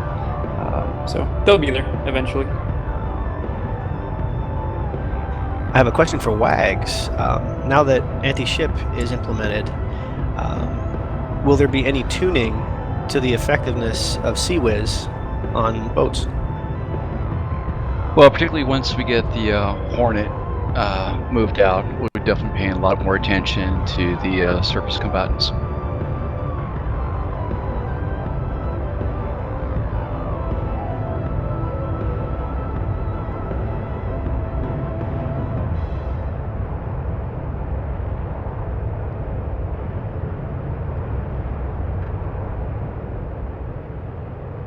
One 1013.3, gentlemen.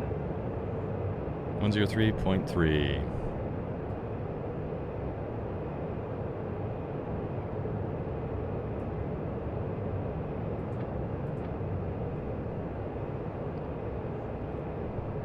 going to go ahead and Take- demonstrate a compressor stall here. Grimes, you're overflying the top of the formation here, by the way. No, I was looking down. Take her down about 500 meters. Okay, I'll keep an eye on you guys here, and I'm going to get a little altitude and go ahead and show off some compressor stalls here.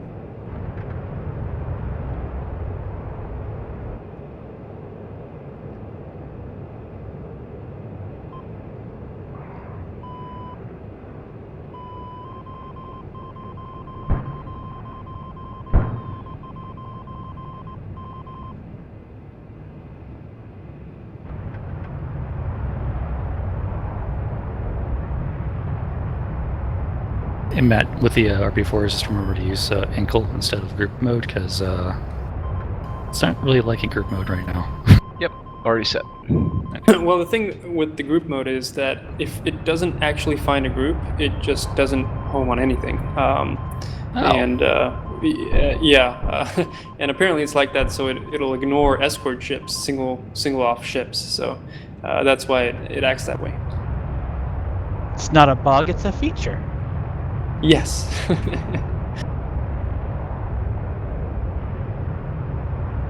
That would explain why I was not getting it to work correctly then. So, as a comparison, the RB15 has a backup mode where it would, if it can't find a group, it will single out a single target instead. But the RB04 is a bit older and not as smart, basically. And they're both the same warhead and both missiles, correct? Are they slightly different? Once again, I'm sorry. The warhead and explosive power of both missiles, they are the same, if I read the manual correct. I think it's about the same. Okay.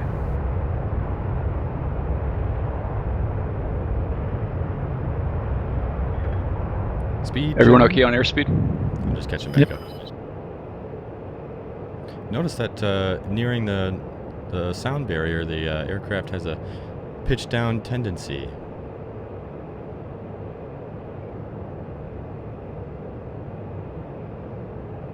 The mock tuck. Yep. Yeah, so that's where the center of pressure over wing 4 moves backwards once the flow's supersonic. So you get a negative pitching moment. Yeah, and when you go from subsonic to supersonic, the I guess you could call it the gearing for the control dampener also changes quite dramatically. So it can catch new people flying the Viggen off guard.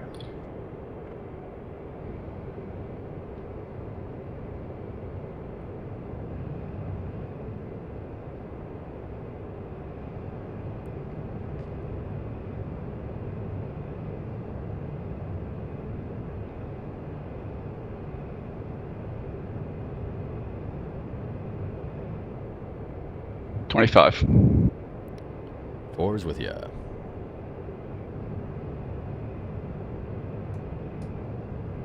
Nice formation.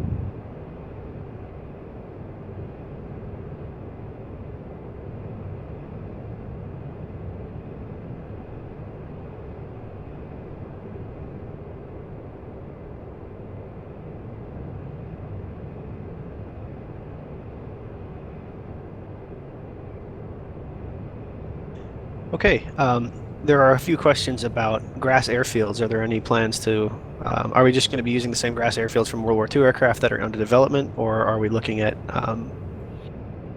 putting something that'll hook to a road for a road takeoff? Well, for now, we're focusing on, or we're hoping to add functionality that you can refuel and rearm at road bases, or just roads that you can place in the mission editor. And we'll look at more things in the future, I guess. Need to come left about 4 degrees.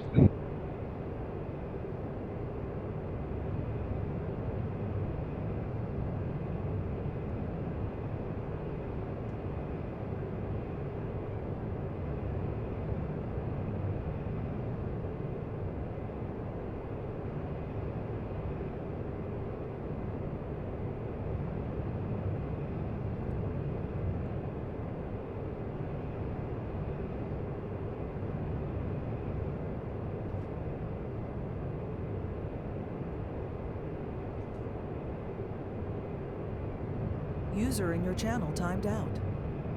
Looks like Six Marbles had to reboot his computer there real quick. 4. I'm not sure. He might have locked up, or maybe his mic got screwed up or something. But Einstein, you were telling me the other day that you went to a kind of a formation class in the past. Was it the past year? Yeah, last March there's a group that flies out of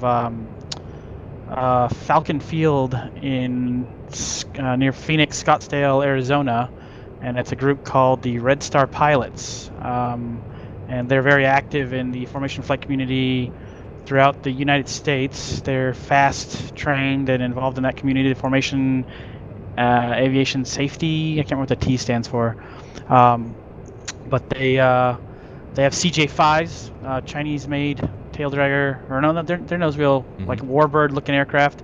But they also have folks who have other planes, T-34s and whatnot, and they regularly do formation flying at events or air shows or like missing man type formations for certain celebrations or memorial services. And they do an annual clinic up in at this Falcon Field, and it's kind of down the street for me here in Tucson. And yeah, last year I just decided to crash it and showed up at the hangar and got a bunch of these guys and flight bags and aircraft and going through briefings and talking about formation flying and what they were going to do that day. And it's really cool since I've been fascinated with the topic for a while. And actually got a gentleman to take me up in the back seat of his T-34, and yeah, got to watch him fly formations, hand signals and echelon and overhead brake and everything. It was really cool. Now you have to let me know the next time you go to one of those. Right next door. Yeah, March. I'll get you the date. Cool.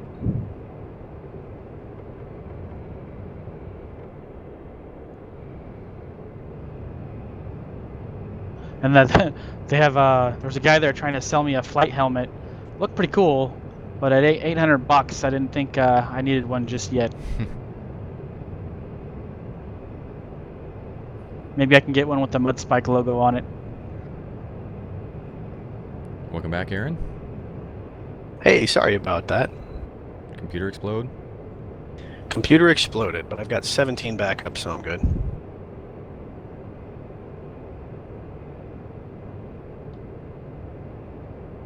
Here's a question. Will there be mobile TILS systems for road bases? Or is that good even... question. Yeah. That's something we've been looking into. I don't think we have any sort of functionality implemented right now, but I think we've had some success with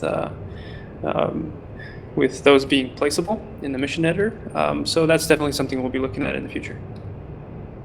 So if I can jump in and ask a follow-on question, because I know I've heard this before. With the TLS system, I know that you can select specific runways. Have you guys thought about how that's going to port to the Nevada terrain, where they have some airports that have multiple runways, the same heading, but left, right, for example, at McCarran? That is a good question. I don't know. I don't know. Do you know, Daniel? Unfortunately, no. But let me talk to some of the other guys, see if they have an. I mean, there's obviously some other issues with Nevada regarding the longitude and latitudes and compatibility with the Viggen, but we have some solutions for that. You in slot there, Gray? No, I'm on right wing. I'm not sure how far behind the stream is, I guess. Okay, it actually updated my nav to the friendly warship up ahead.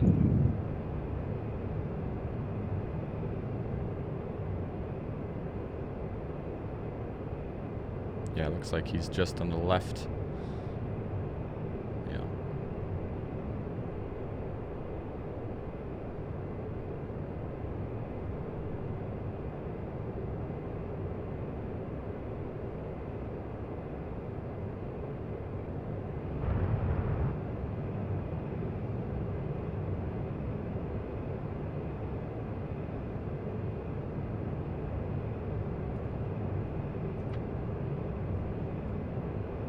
So how about it? Next waypoint, we'll go into spread formation.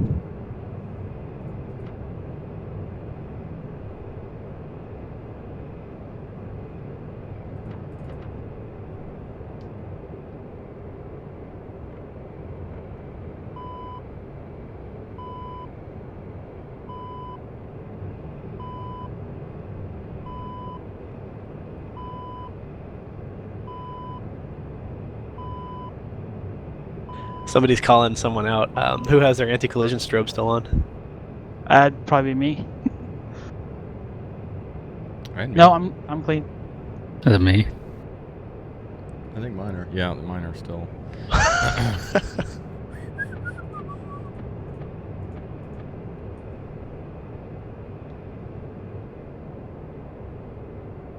Pretty cool how it shows up on the other aircraft.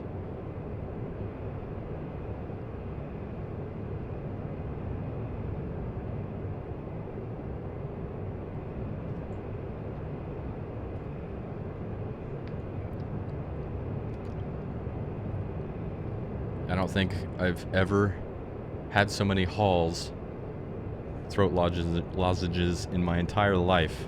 Ugh. That's all I can do from not going into fits of coughing craziness. Okay, let's go ahead and do a low pass over the Normandy.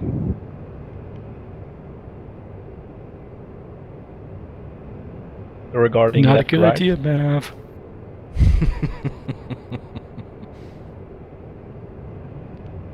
Negative, Ghost Rider. The pattern is full.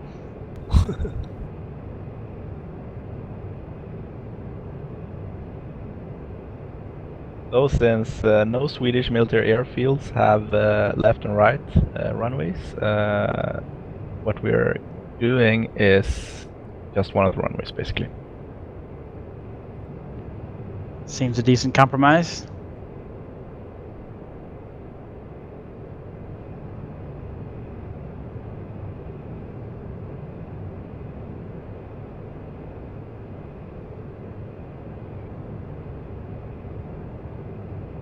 Does a compressor stall cause any damage? It does, or rather the surge, like the total flameout does, I think, eventually. If you don't break off the compressor stall, it will eventually cause damage.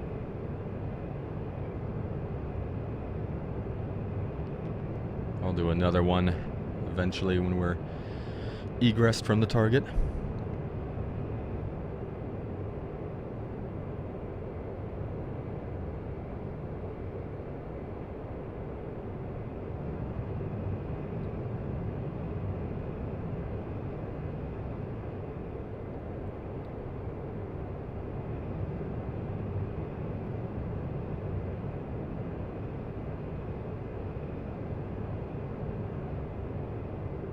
I think I see him on radar.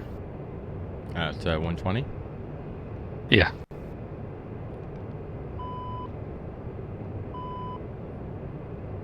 Okay, so there's 4 ships total, correct? Yes. Okay, so I'll take the last one. Do we want to maybe,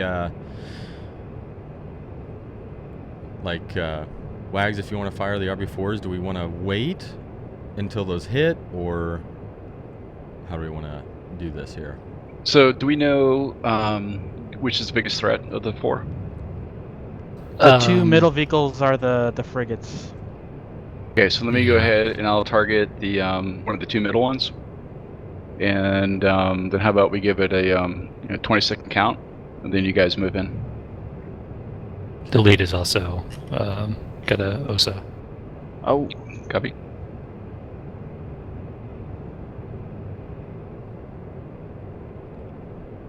Okay, so Wags, you're taking one of the middle ones then? Yep. Okay. I guess I'll take lead with my RB4s.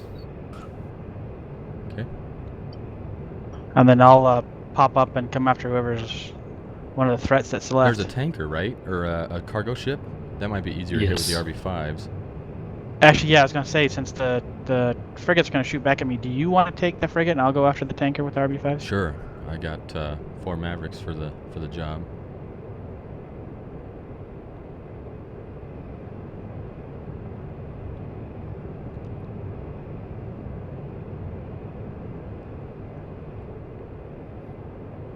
So Swither, when did you join Leatherneck?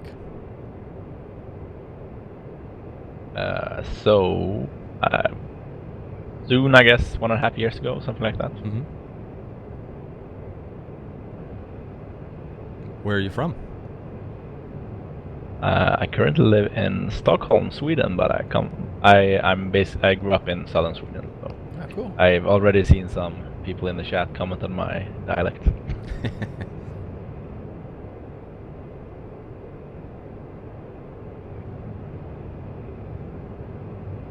Yeah, I'm in the same boat as Daniel, so I try to use it as little as possible publicly, because most Swedish people find it very obnoxious. Well, you hardly have any accent, which is surprising. Oh, in Swedish rather, so.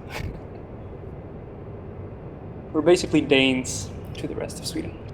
Oh.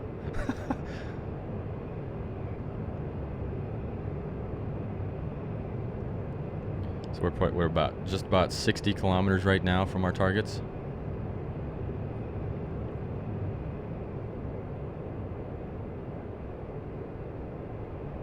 Yep.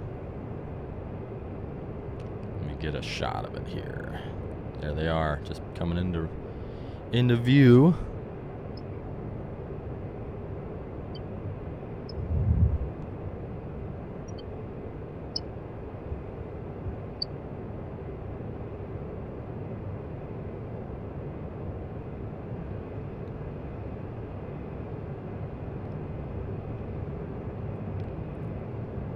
Any questions, Marbles?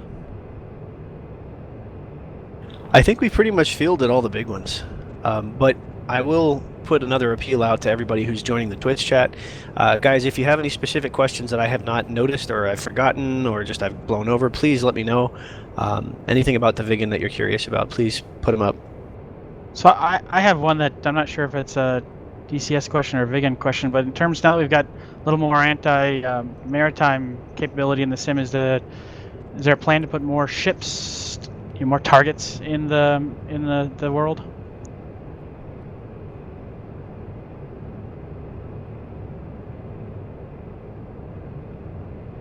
I take it that's a no. Sorry. Well, I can only speak for us at Leatherneck, and for now we're working on the Forstall class carrier, and that's our #1 priority in terms of sort of auxiliary artwork to our aircraft modules right now. So that's a big target, I guess. Mm-hmm.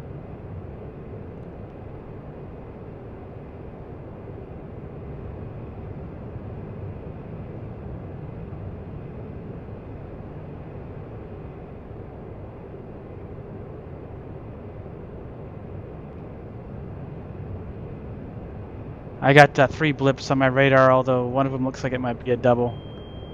Starting to get RWR contacts from... Yeah, getting hit now too. Did you want to go spread, Matt? Yeah, sounds good. Are you using RB4s as well? I've got 5s. Anyone else have? 4s. Are you seeing any kind of target solution yet? We're almost at our max. Okay, yeah, I'm still waiting for the timeline to come in. Should we, 24. Yep, timeline just popped up. All right, Gray, you want to kick out to the right here a bit, and we'll Okay. spread. We'll go right. I'll try to lead the lead ship a bit with my missiles. Hopefully, they'll track them. You won't have to lead it very much. I know. An interesting note about the ground radar is that depending on the range you set and if you use short or long pulse, the PRF of the radar will change. So, and what that means is that it changes the how small targets you can basically discern from each other. So basically, Stack. yeah. So basically, away. the targets will look bigger, There they deeper go. on the screen. All right, Gray, you want to split up and go on them? Do we want Kinda to want your orbit missile- real quick and have those hit? Missiles way. Because I don't want to. I mean, we're going pretty quick. Follow Yeah, them what, right you want to in, do that? So, yeah. we can I'll dro- follow you. All right. You got me, Rams? Yeah, I'm on it right now. All right. Let's just orbit right real quick. Might want to come down low. They still have bullets. Max DCS. You just orbiting left or? Yeah, tally. Okay. Just doing it real quick. What is Clockwise orbit the NATO call for firing an anti-ship missile? I don't even know.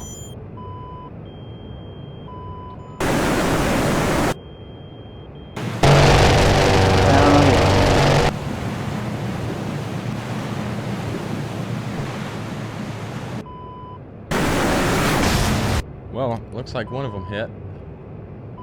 Fired a lot of guns. You guys still with me? I'm a bit out here, but I'm with you. Okay, I'm gonna go ahead and start making my way in. Yeah, looks like 2 have been hit.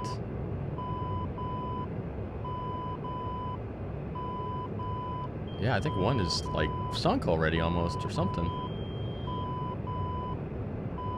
Okay. I think they're coming- both sunk. Head on here, Wags. We're pushing in.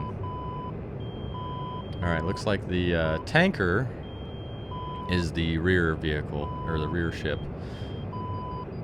I see 2 vehicles out there. So the furthest one to the left there? Yeah. Wow. All right, got They've it. both the ships that we hit with the RB4s have both sunk that fast. Wow. Cool. All right, I'm gonna pop up here so I can angle down a little bit more with the. Oh, we got Sam. never mind, Sam. We got-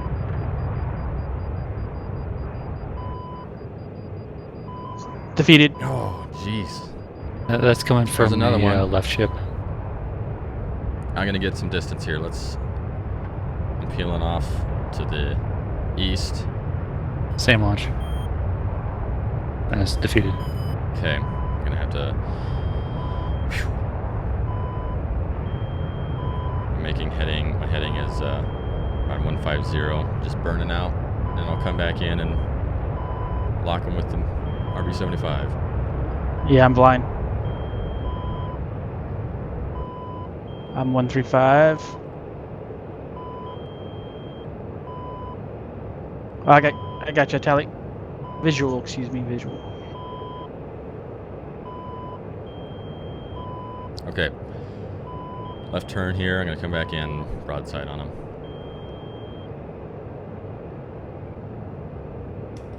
Wags and Grimes, where are you guys at? Are you guys east?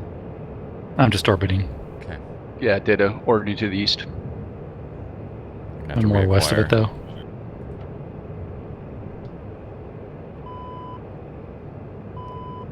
Okay, there they are.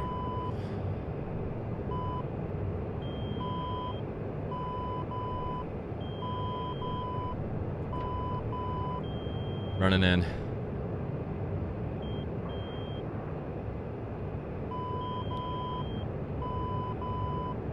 Okay, I've locked. Rifle.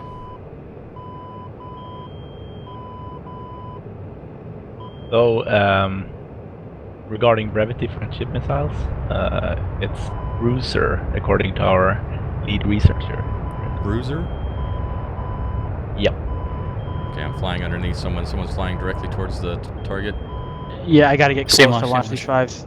Yep, someone's getting launched on. Whoever just entered a left bank turn is getting launched on. 2 missiles out on them. That's me. That's me.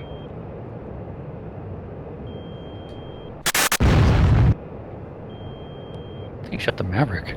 Oh, jeez, I think you're right. Oh boy.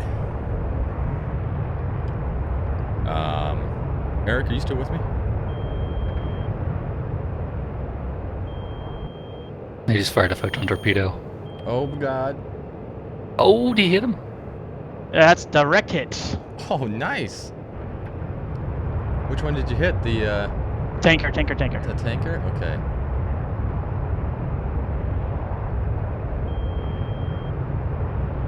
Oh yeah, they're shooting a lot of guns. Sam launch. Still tracking. Still tracking, still tracking. Get in the weeds. Oh, no! Yank! Oh! Wow, that was close.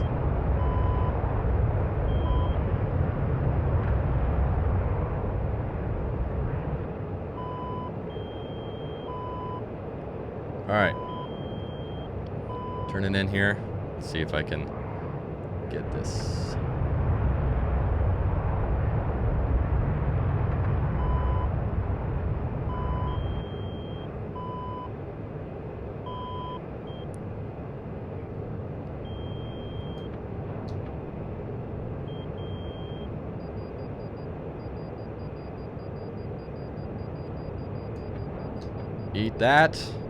Eat that, and eat this as well. Oh!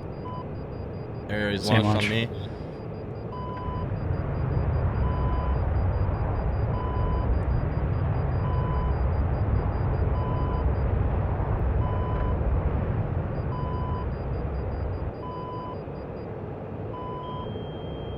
Come on. God, he's firing Guns. guns way out there. Oh, there goes an RB5. Hit it! Yeah! Nice. That's two you owe me, Junior. Oh, that was nice. Victory. Is he going down? Look at all those Still guns. shooting guns. Oh, yeah. He's shooting at someone? Sam. Yep. All right, so he's still active. We're all out. We're at Winchester. Oh, we are? Yep. All right, do we want to meet up over the... Whew! That was close. He's probably going to be shooting at me next. I'm going to burn out of here. I'm at 40% fuel. I'm going to get on. Yeah, how about we rendezvous back at waypoint 3? All right. Okay. So I can confirm entering the transonic region at 5 meters above sea level is a very harrowing experience. Okay, I got someone to my 2 o'clock, 3 o'clock over here. I'm getting a little bit of altitude here. So, okay, waypoint 3. Go back to nav. Actually, let's make that 2. Waypoint 2, okay. I am... I don't know how far away I am. It's in the Swedish mill, and it's at 8. So what would that be? 80. 80 kilometers? Kilometers. Okay. Ooh, and my fuel is at 65%. Okay, I'm at, coming up, I'm at 35%. So what altitude do we want to rejoin at here at waypoint 2?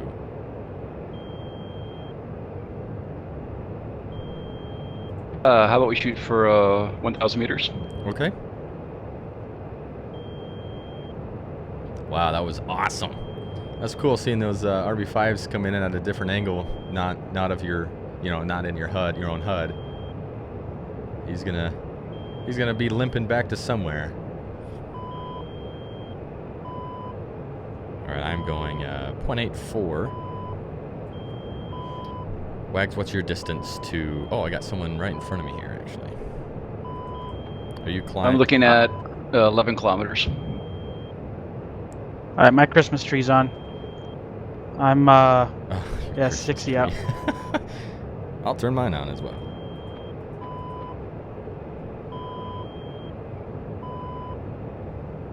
Wow, that was a lot of SAM dodging. Cool.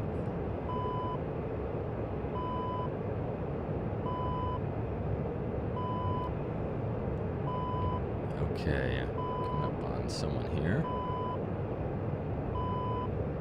Matt, rock your wings here.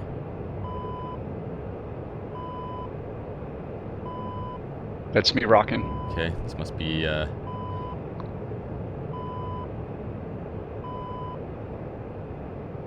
who did I just pass? That's me. All right. Yeah, I'm blind, no visual. Okay. Yep, I'm at roughly 960 meters. Turning back towards waypoint 2.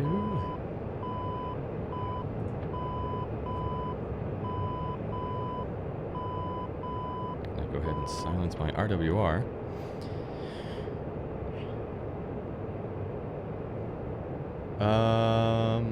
Grimes, did you join on me?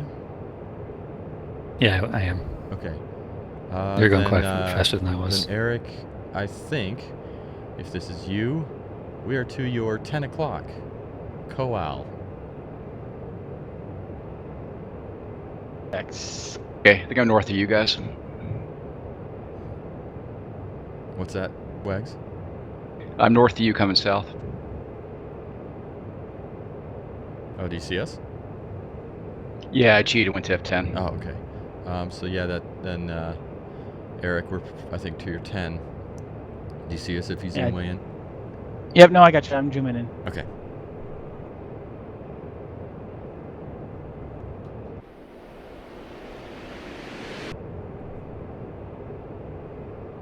You're still headed towards waypoint 2? Yes. Oh. Who just was that? Two or three. That's me, Oh. Gray. Oh, that's okay. Oh, looks like 3, yeah. Must have passed her 2.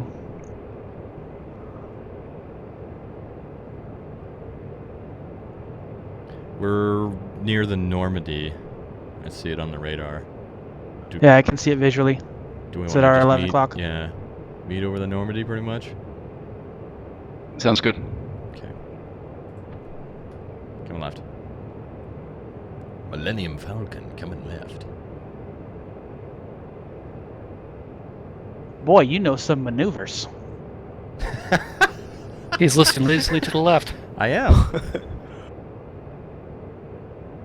You guys planning on modeling damage from flying fish? Rolling out. Already in there. Certainly. Sharks too.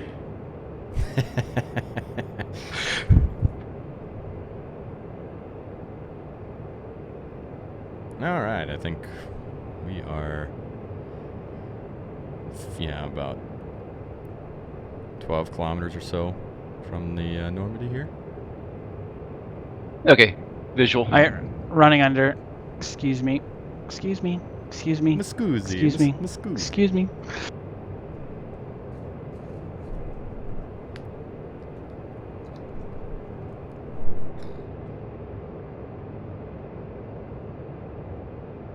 I just realized I need to account for if the players fail to sink all the ships. Because, I thought that would be easy for us, but I guess not. And You they never all have the- planned on us failing? There's your Yeah. first mistake. I know.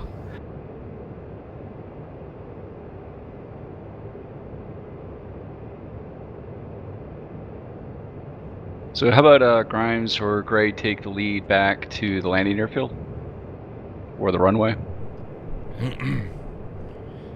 Grimes, do you want to go ahead and take the lead? I'm coughing like crazy again. Sure, I will. I think we're gonna.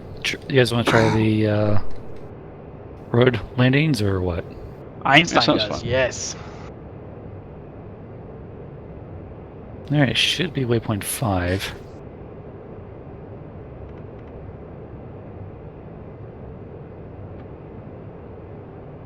Oops. Turning Watch for that it. heading.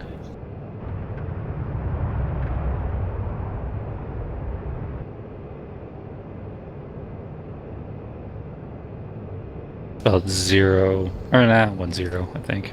010. Alright, somebody needs to look up the QFE on the kneeboard for waypoint 5.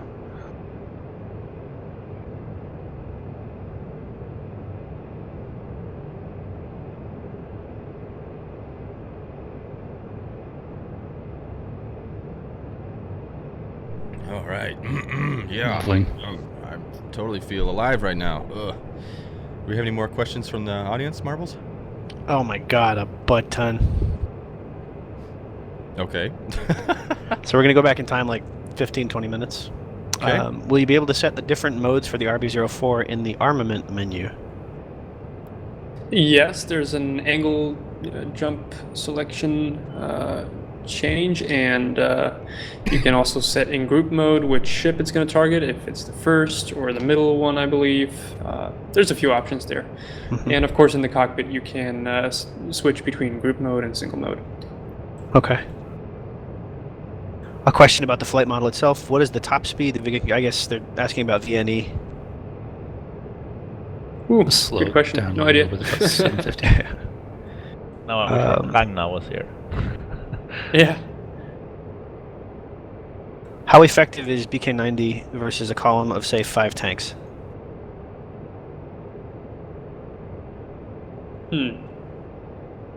So Still a bit work in progress. Yeah, I mean, it's work in progress, but the aim is to make it very, very effective against a column of 5 tanks, as it is in real life.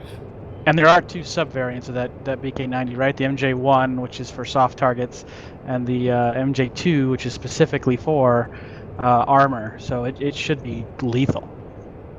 Yes, Excellent. and there's also a mix between the 2. So. Okay. This may have been lost talking about the radar during the stream reset, but how do you how do you work the passive radar mode? How is that implemented? So basically, you flip a switch which says passive. You know, that's Swedish. You know, You're gonna have to make a manual for that. Yeah. You know, everyone waiting for that English cockpit, they really need that for that one. No. But okay. So passive mode, what it does is basically that it will still the radar antenna will be receiving, but it's basically transmitting through a fake load, the antenna, so there's no radar signals going out. So what will happen is that you will be able to see jammers, for instance, if they are actively jamming, and in real life you would be able to see radar signals from other Viggens, I guess, but due to limitations in DCS, that's not implemented right now. If we think of a way to do it, we will do it. Okay, and that sort of half answers the next question, which is about using the Viggen in a seed role, if that's possible.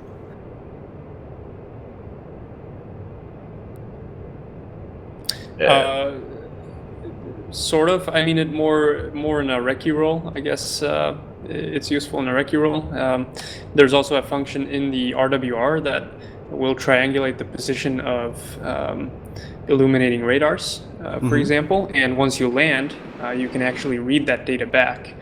So you can send out a Viggen to fly around an area and have it painted by SAM sites and other radars. And you can then land and sort of analyze that data to get an idea of the threat composition in the AO. Sure. Okay. Now there was a bit of a question about the gain for the radar, about radar specifics in particular, as it relates to which targets show up best and so on. Will increasing or decreasing the gain on the radar make particular types of targets more visible?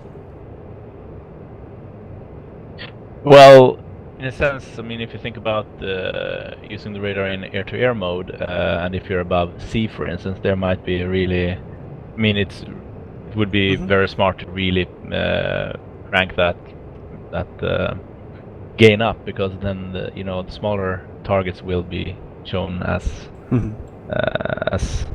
well, slightly larger targets, right? But if you're above ground, for instance, the ground echoes would be amplified as well. So okay, it depends on. I mean, it's very much. There's a lot of manual tuning that you could do if you wanted, basically. Also, we have the different. I mean, in addition to that, we have the different anti-jamming modes, which basically amplify different types of returns and so on. So you can play around with that as well. Okay. Now, there was one question, I'm not entirely sure I understand, but will there be an option to set a ship as a GCI station in the future? Nice. Sorry, could you repeat that one? Will there be any way to set a ship up as a GCI station in the future? It's more of a general aerodynamics question. Yeah, not really planned right now. Okay.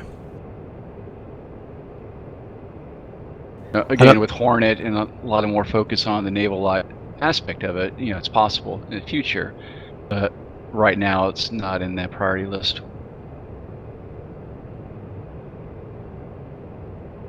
Okay, so I believe our landing highway is right down there. that long straight road Okay. on the coast. You want to take us down and do a flyby so we can see it? Sure, descending.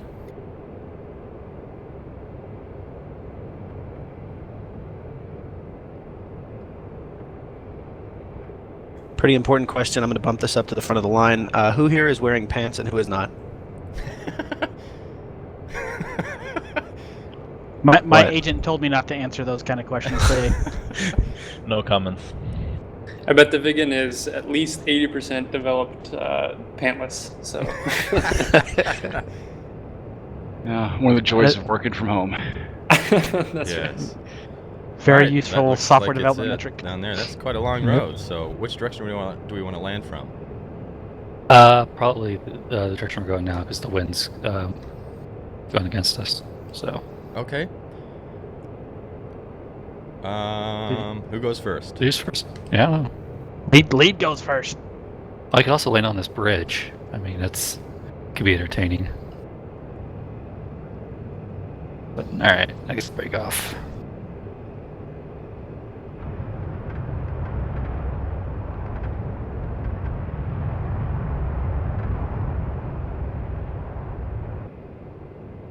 We've got people reporting, at least one person reporting that he's decided to just now buy the Viggen because of this video. So excellent, excellent work. Really good showcase. I'm going to go ahead and do a bit more compressor stalls, and then I'll just go into a hold, watch people land, and then do it myself. All right, I'll follow Grimes in then. Get a little bit higher here. Grimes, let me know when you are lined up, and I'll cut to you. All right.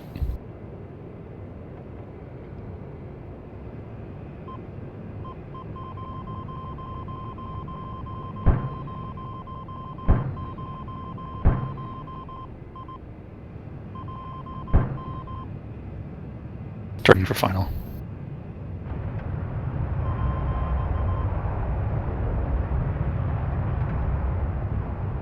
All right, I'm turning base. Ooh, that's a good one. Oh, I think I lost it. We'll see.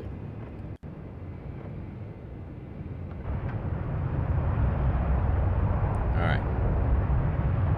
On final. Okay.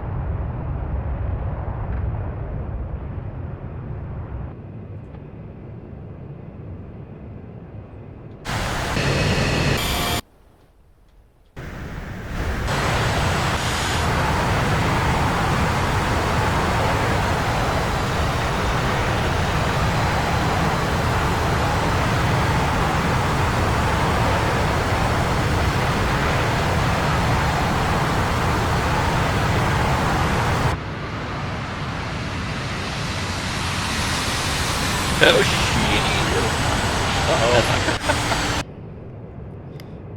shit! So I will say that Grimes has a twisty stick at the moment, so things a little. And I'm right in the squirrely. middle of the road. Yeah. Oops. See if I can power out of this. Oh no, that's okay. It's dead. Compressor still.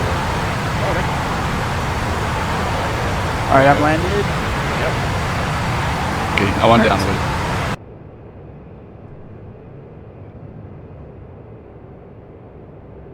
I think it broke one of my gears there. And I'm starting to ride out.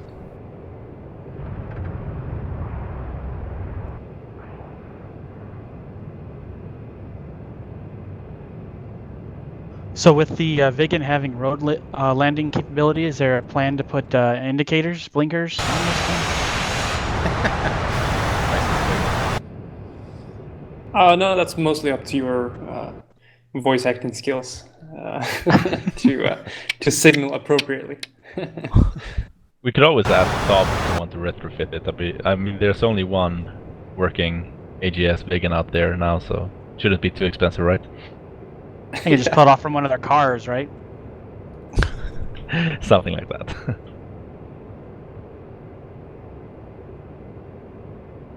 Here's another WAGS ED type question. How Stand by will... on finals. Go ahead, sorry.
Very nice.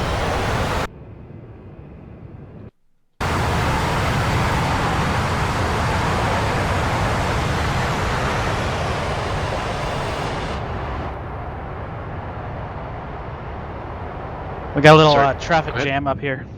Alrighty. I'll do my best to make it quick. Or should I land on the bridge? It's fun. I'll come land with you guys. Unless y'all want me to land on the bridge.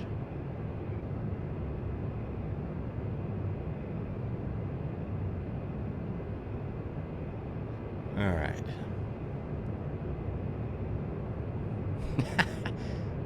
Tipped over Grimes. I know.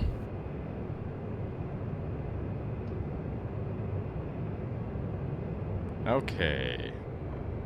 Can't believe I crashed it. I seriously had I landed the first time I tried to land on the road. It did it fine, and usually it's pretty easy, but I don't know why I did that time.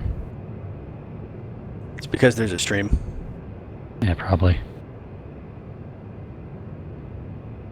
Now it's on the internet forever. Hooray! All right, coming in. Yeah, that was sort of the same thing with the grudge match. They had done it so many times, and then in the stream, everybody crashed. Yeah, I know. And that was my reaction to him. Like, why did they crash? This was easy. And back then, the suspension was a little temperamental as well. So Maybe we should bring back the lovely old suspension. yeah, people talking big now, right? Exactly. Nicely done. Nicely done. Oh, oh, oh, oh.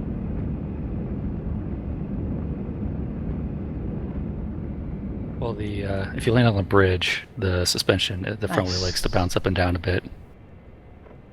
So that's kind of, you get some hydraulics going on there. Also, the bridge catches on fire. As a side note. Well, Grimes is upside down, but we all did survive. Mm-hmm. Yeah, it's a little blood coming to my head. I'm coming. Forgot to change my HUD to the lower state, but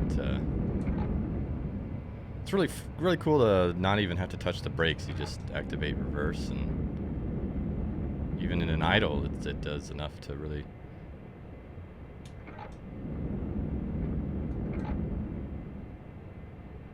Cool. All right. Did you want to field that question now, Marbles? Sure. Wags, how will third-party ground units and ships work if you don't own that specific module?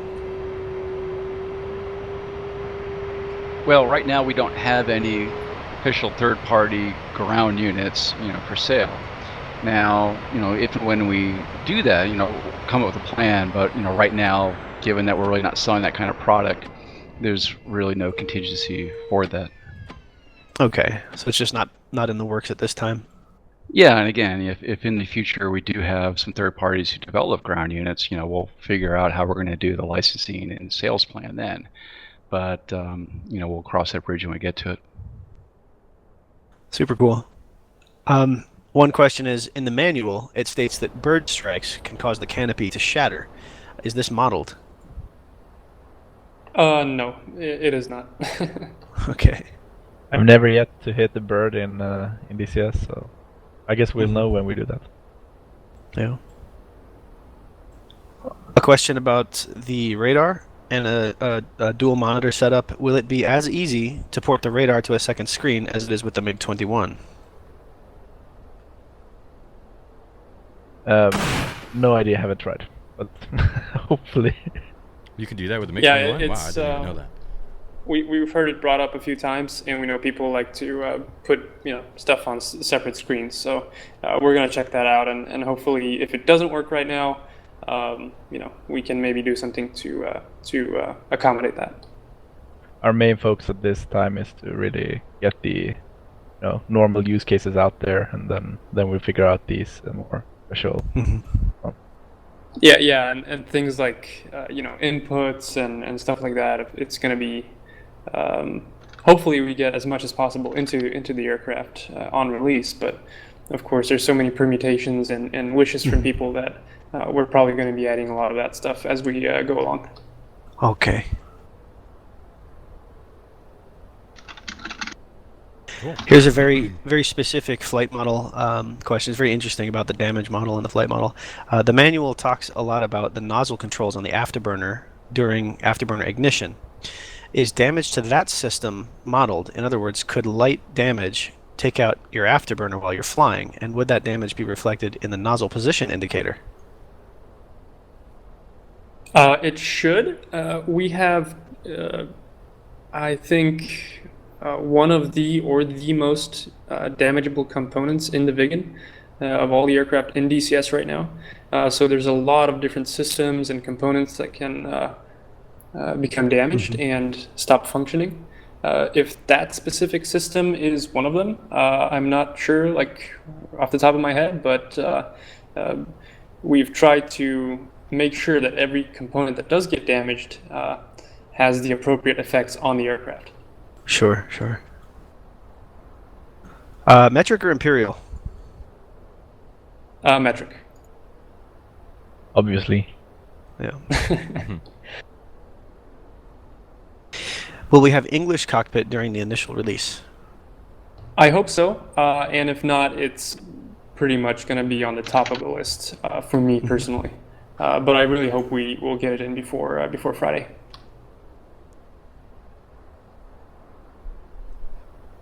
Cool. Did we want to, Nick? Did you want to answer any Tomcat-related questions, or did you?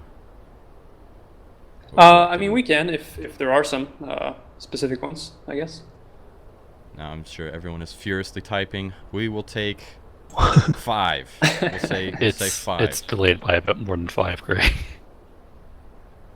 By more than 5 minutes? Oh yeah. Really? Yeah. Yeah. That's weird. I think Wags is just now coming in on his approach on his stream. Yeah, I'll let you know when we're done asking questions, and I'll echo it back to you. Well, you can have someone just type it in the stream and ask. Yeah, type in there and ask for. But before we let it go, I have one really, really good. There's a guy that's been asking some very, very good questions. It's Blood Knight 9923, and his question is kind of big picture for Leatherneck. He says, "What inspired you to model the Viggen? How did it come to be? What kind of research do you get into when deciding which aircraft you want to model next? And then finally, what is the best part? What is your favorite part of modeling the Viggen, or building the Viggen module?" Well, choosing the Viggen was sort of almost like a natural passion choice, I guess, because of the Swedish origin of a lot of our developers. And as I mentioned earlier, it's sort of ingrained into Swedish, I guess, like pop culture, I guess you could say. And Sure. Anybody who was around in the 80s and stuff, they will remember, two-ship Viggens flying low and fast above their houses and scaring the crap out of them. So, and the project started as sort of a community project, and it was then sort of merged into Leatherneck eventually, and it's just gone from there. And in terms of choosing new aircraft to produce, I think we try to go for a healthy mix of what the community wants, as well as what we like and what we want to do. And it's difficult not to go off in a million tangents and try to do a lot of different aircraft, every aircraft under the sun, really, because as aviation enthusiasts, we like a lot of aircraft. But we do try to limit ourselves to both what the community wants and that we really want to work on, because it's years of our lives spent working on one aircraft. So you really have to like an aircraft to build it. And as for the favorite part, I think at least for the artwork on the Viggen, it's probably been, I don't know, maybe the ejection seat. As for the ejection seat, we actually used some new photogrammetry methods that we haven't used before, and it was really cool to put them into use and see how the end result will be. Perfect. Wow.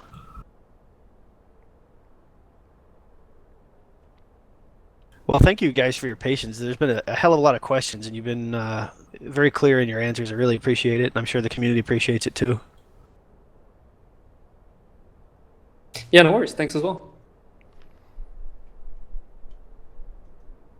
They really wanted someone to land on the bridge. Should I just try to take jump back back in real fast? And... As we're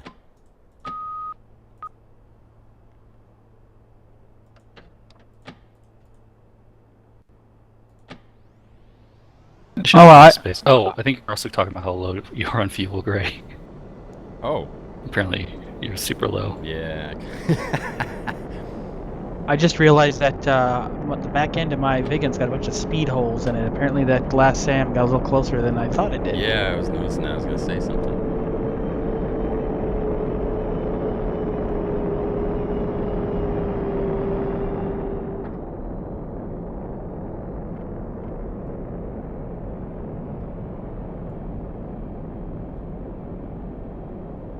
Did you just go ahead and type in chat, Aaron, about your takeoff and landing? Yes, that was the first thing I did. Get that hype train rolling.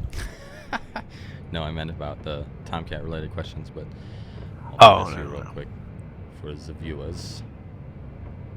I'll just do a nice K turn here. How about that?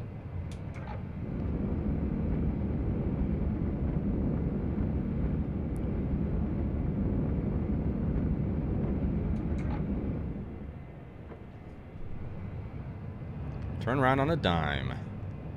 All right. Let's try not to use burner here.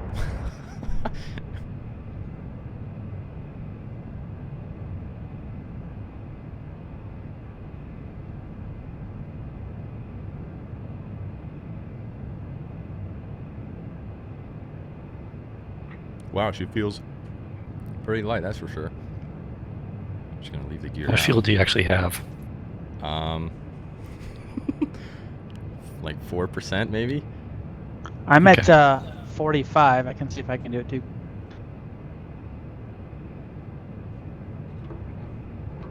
I better put gear up. Because if I don't get any speed, I don't know if I'll ever get there.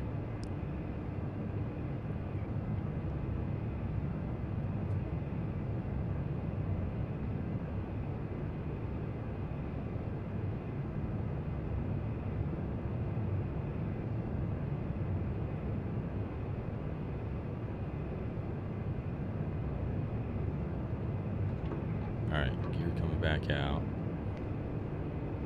There it is. I have some kind of LOD. Yeah, no, it's not. Check it for the other version. Whoops, whoops, whoops.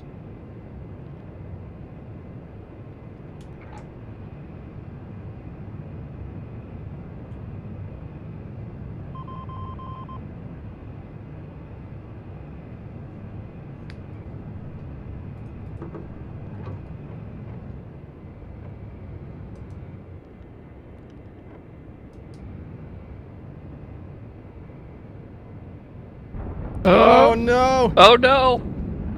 Save yourselves!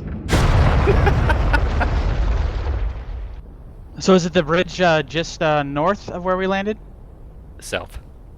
It's literally the opposite side of the just like a tunnel. Yeah, just look for the smoke. Yeah, smoke's marking it. Alright. Because I'm up.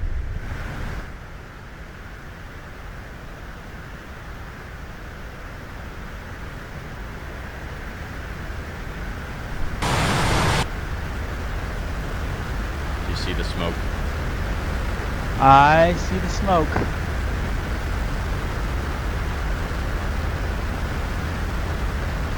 Yeah, my nav system is not happy. Yeah, it comes up real quick.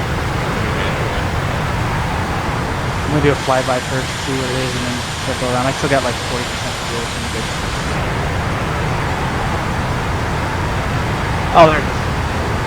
Yeah, it's kind of popping into view here. Yeah, one section at a time. All right, at the break.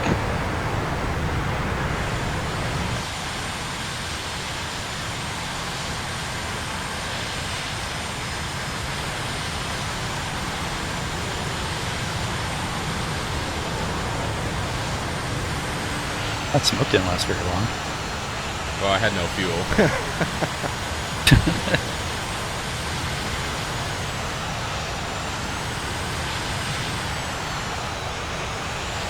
Oh, that's really weird when you look back and the bridge is gone. Blink, blink, blink, blink.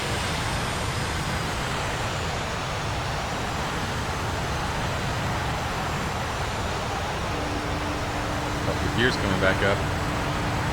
Oh, that's stupid key button. Is it back down again? Yep. Yep.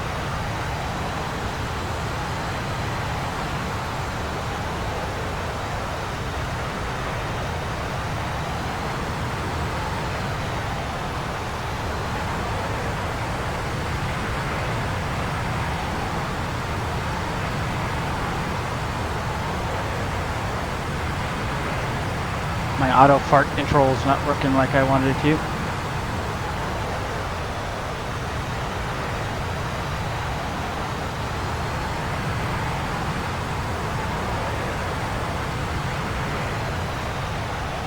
got this, Eric. No, I don't. No, I don't. No, I don't. Yeah, you do. Thrust reverse. Oh no! Easy afterburning. Oh god! Oh no! So, yeah, I don't know what happened there. The thrust inverter was engaged, and I touched down. Yeah, it's probably because you were damaged. I didn't see the doors come in at all, but you did have some tail damage. The afterburner worked when we landed on the road. So yeah, I'm not sure what happened there. Alrighty.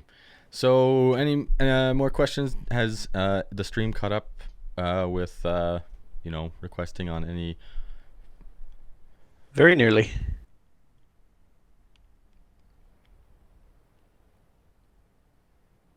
It's on the English cockpit question now. Oh wow. Okay. I don't know why it'd be so delayed. Well, every time it buffers, it delays that much, basically. All right. Do you want to show the entire video, including the takeoff and landing again? And I'll let you know when it happens. Do I want to what? Do you want to show your takeoff and landing attempts? I'm dead. Well, I know, but the stream doesn't show that yet, even close. I think he's asking, do you want to cut the stream before that happens? Oh no! I mean, if I end it now, the rest will play through, won't it? Nope. It previously has been cutting it right 10, 15 seconds afterward. Oh, okay. So yeah, I'll probably just have to go down into the AFK, and then I'll just bring it up and put it on a second screen or something, and we'll just wait. I'll just wait, and then I'll end it. So, any last questions here, or? Well, before we do that, I'd like to take some time to just thank you guys so much for doing this today, and for flying together and hopefully enjoying the aircraft together. It's been awesome. Absolutely. And huge thanks to you, Matt Wags, for being absolutely fantastic for the last few weeks and months in helping us to wade through a sea of unfortunate bugs and issues. So thank you so much. Anytime, buddy. And thanks to you guys so much also for putting together these missions, because it's such a huge weight off our shoulders to have some help there. So just thank you so much, guys. Sure, no problem. No problem. Yeah, and Nick from Mudspike, just wanted to thank you for the early access to the module and being able to see it before pre-release and help get some of the word out to the community what they can expect. A lot of fun for me, but it's also great to just kind of share some of those tidbits with the rest of the community. And I'm hoping we can drive up some pre-sales for you. Thank you so much. Yeah, I'll be just watching the rest of the stream through, and then bringing it to a close when it's caught up, and then I will be right away, just putting it all together in one video, and then I'll be uploading it to YouTube. So look for those links in case you're just tuning in and you just caught the later half or something. Just keep an eye on those in communities online. So I'll post it kind of a few different places, so including, of course, the Eagle Dynamics forums. So great. Well, everyone, thank you so much for coming, and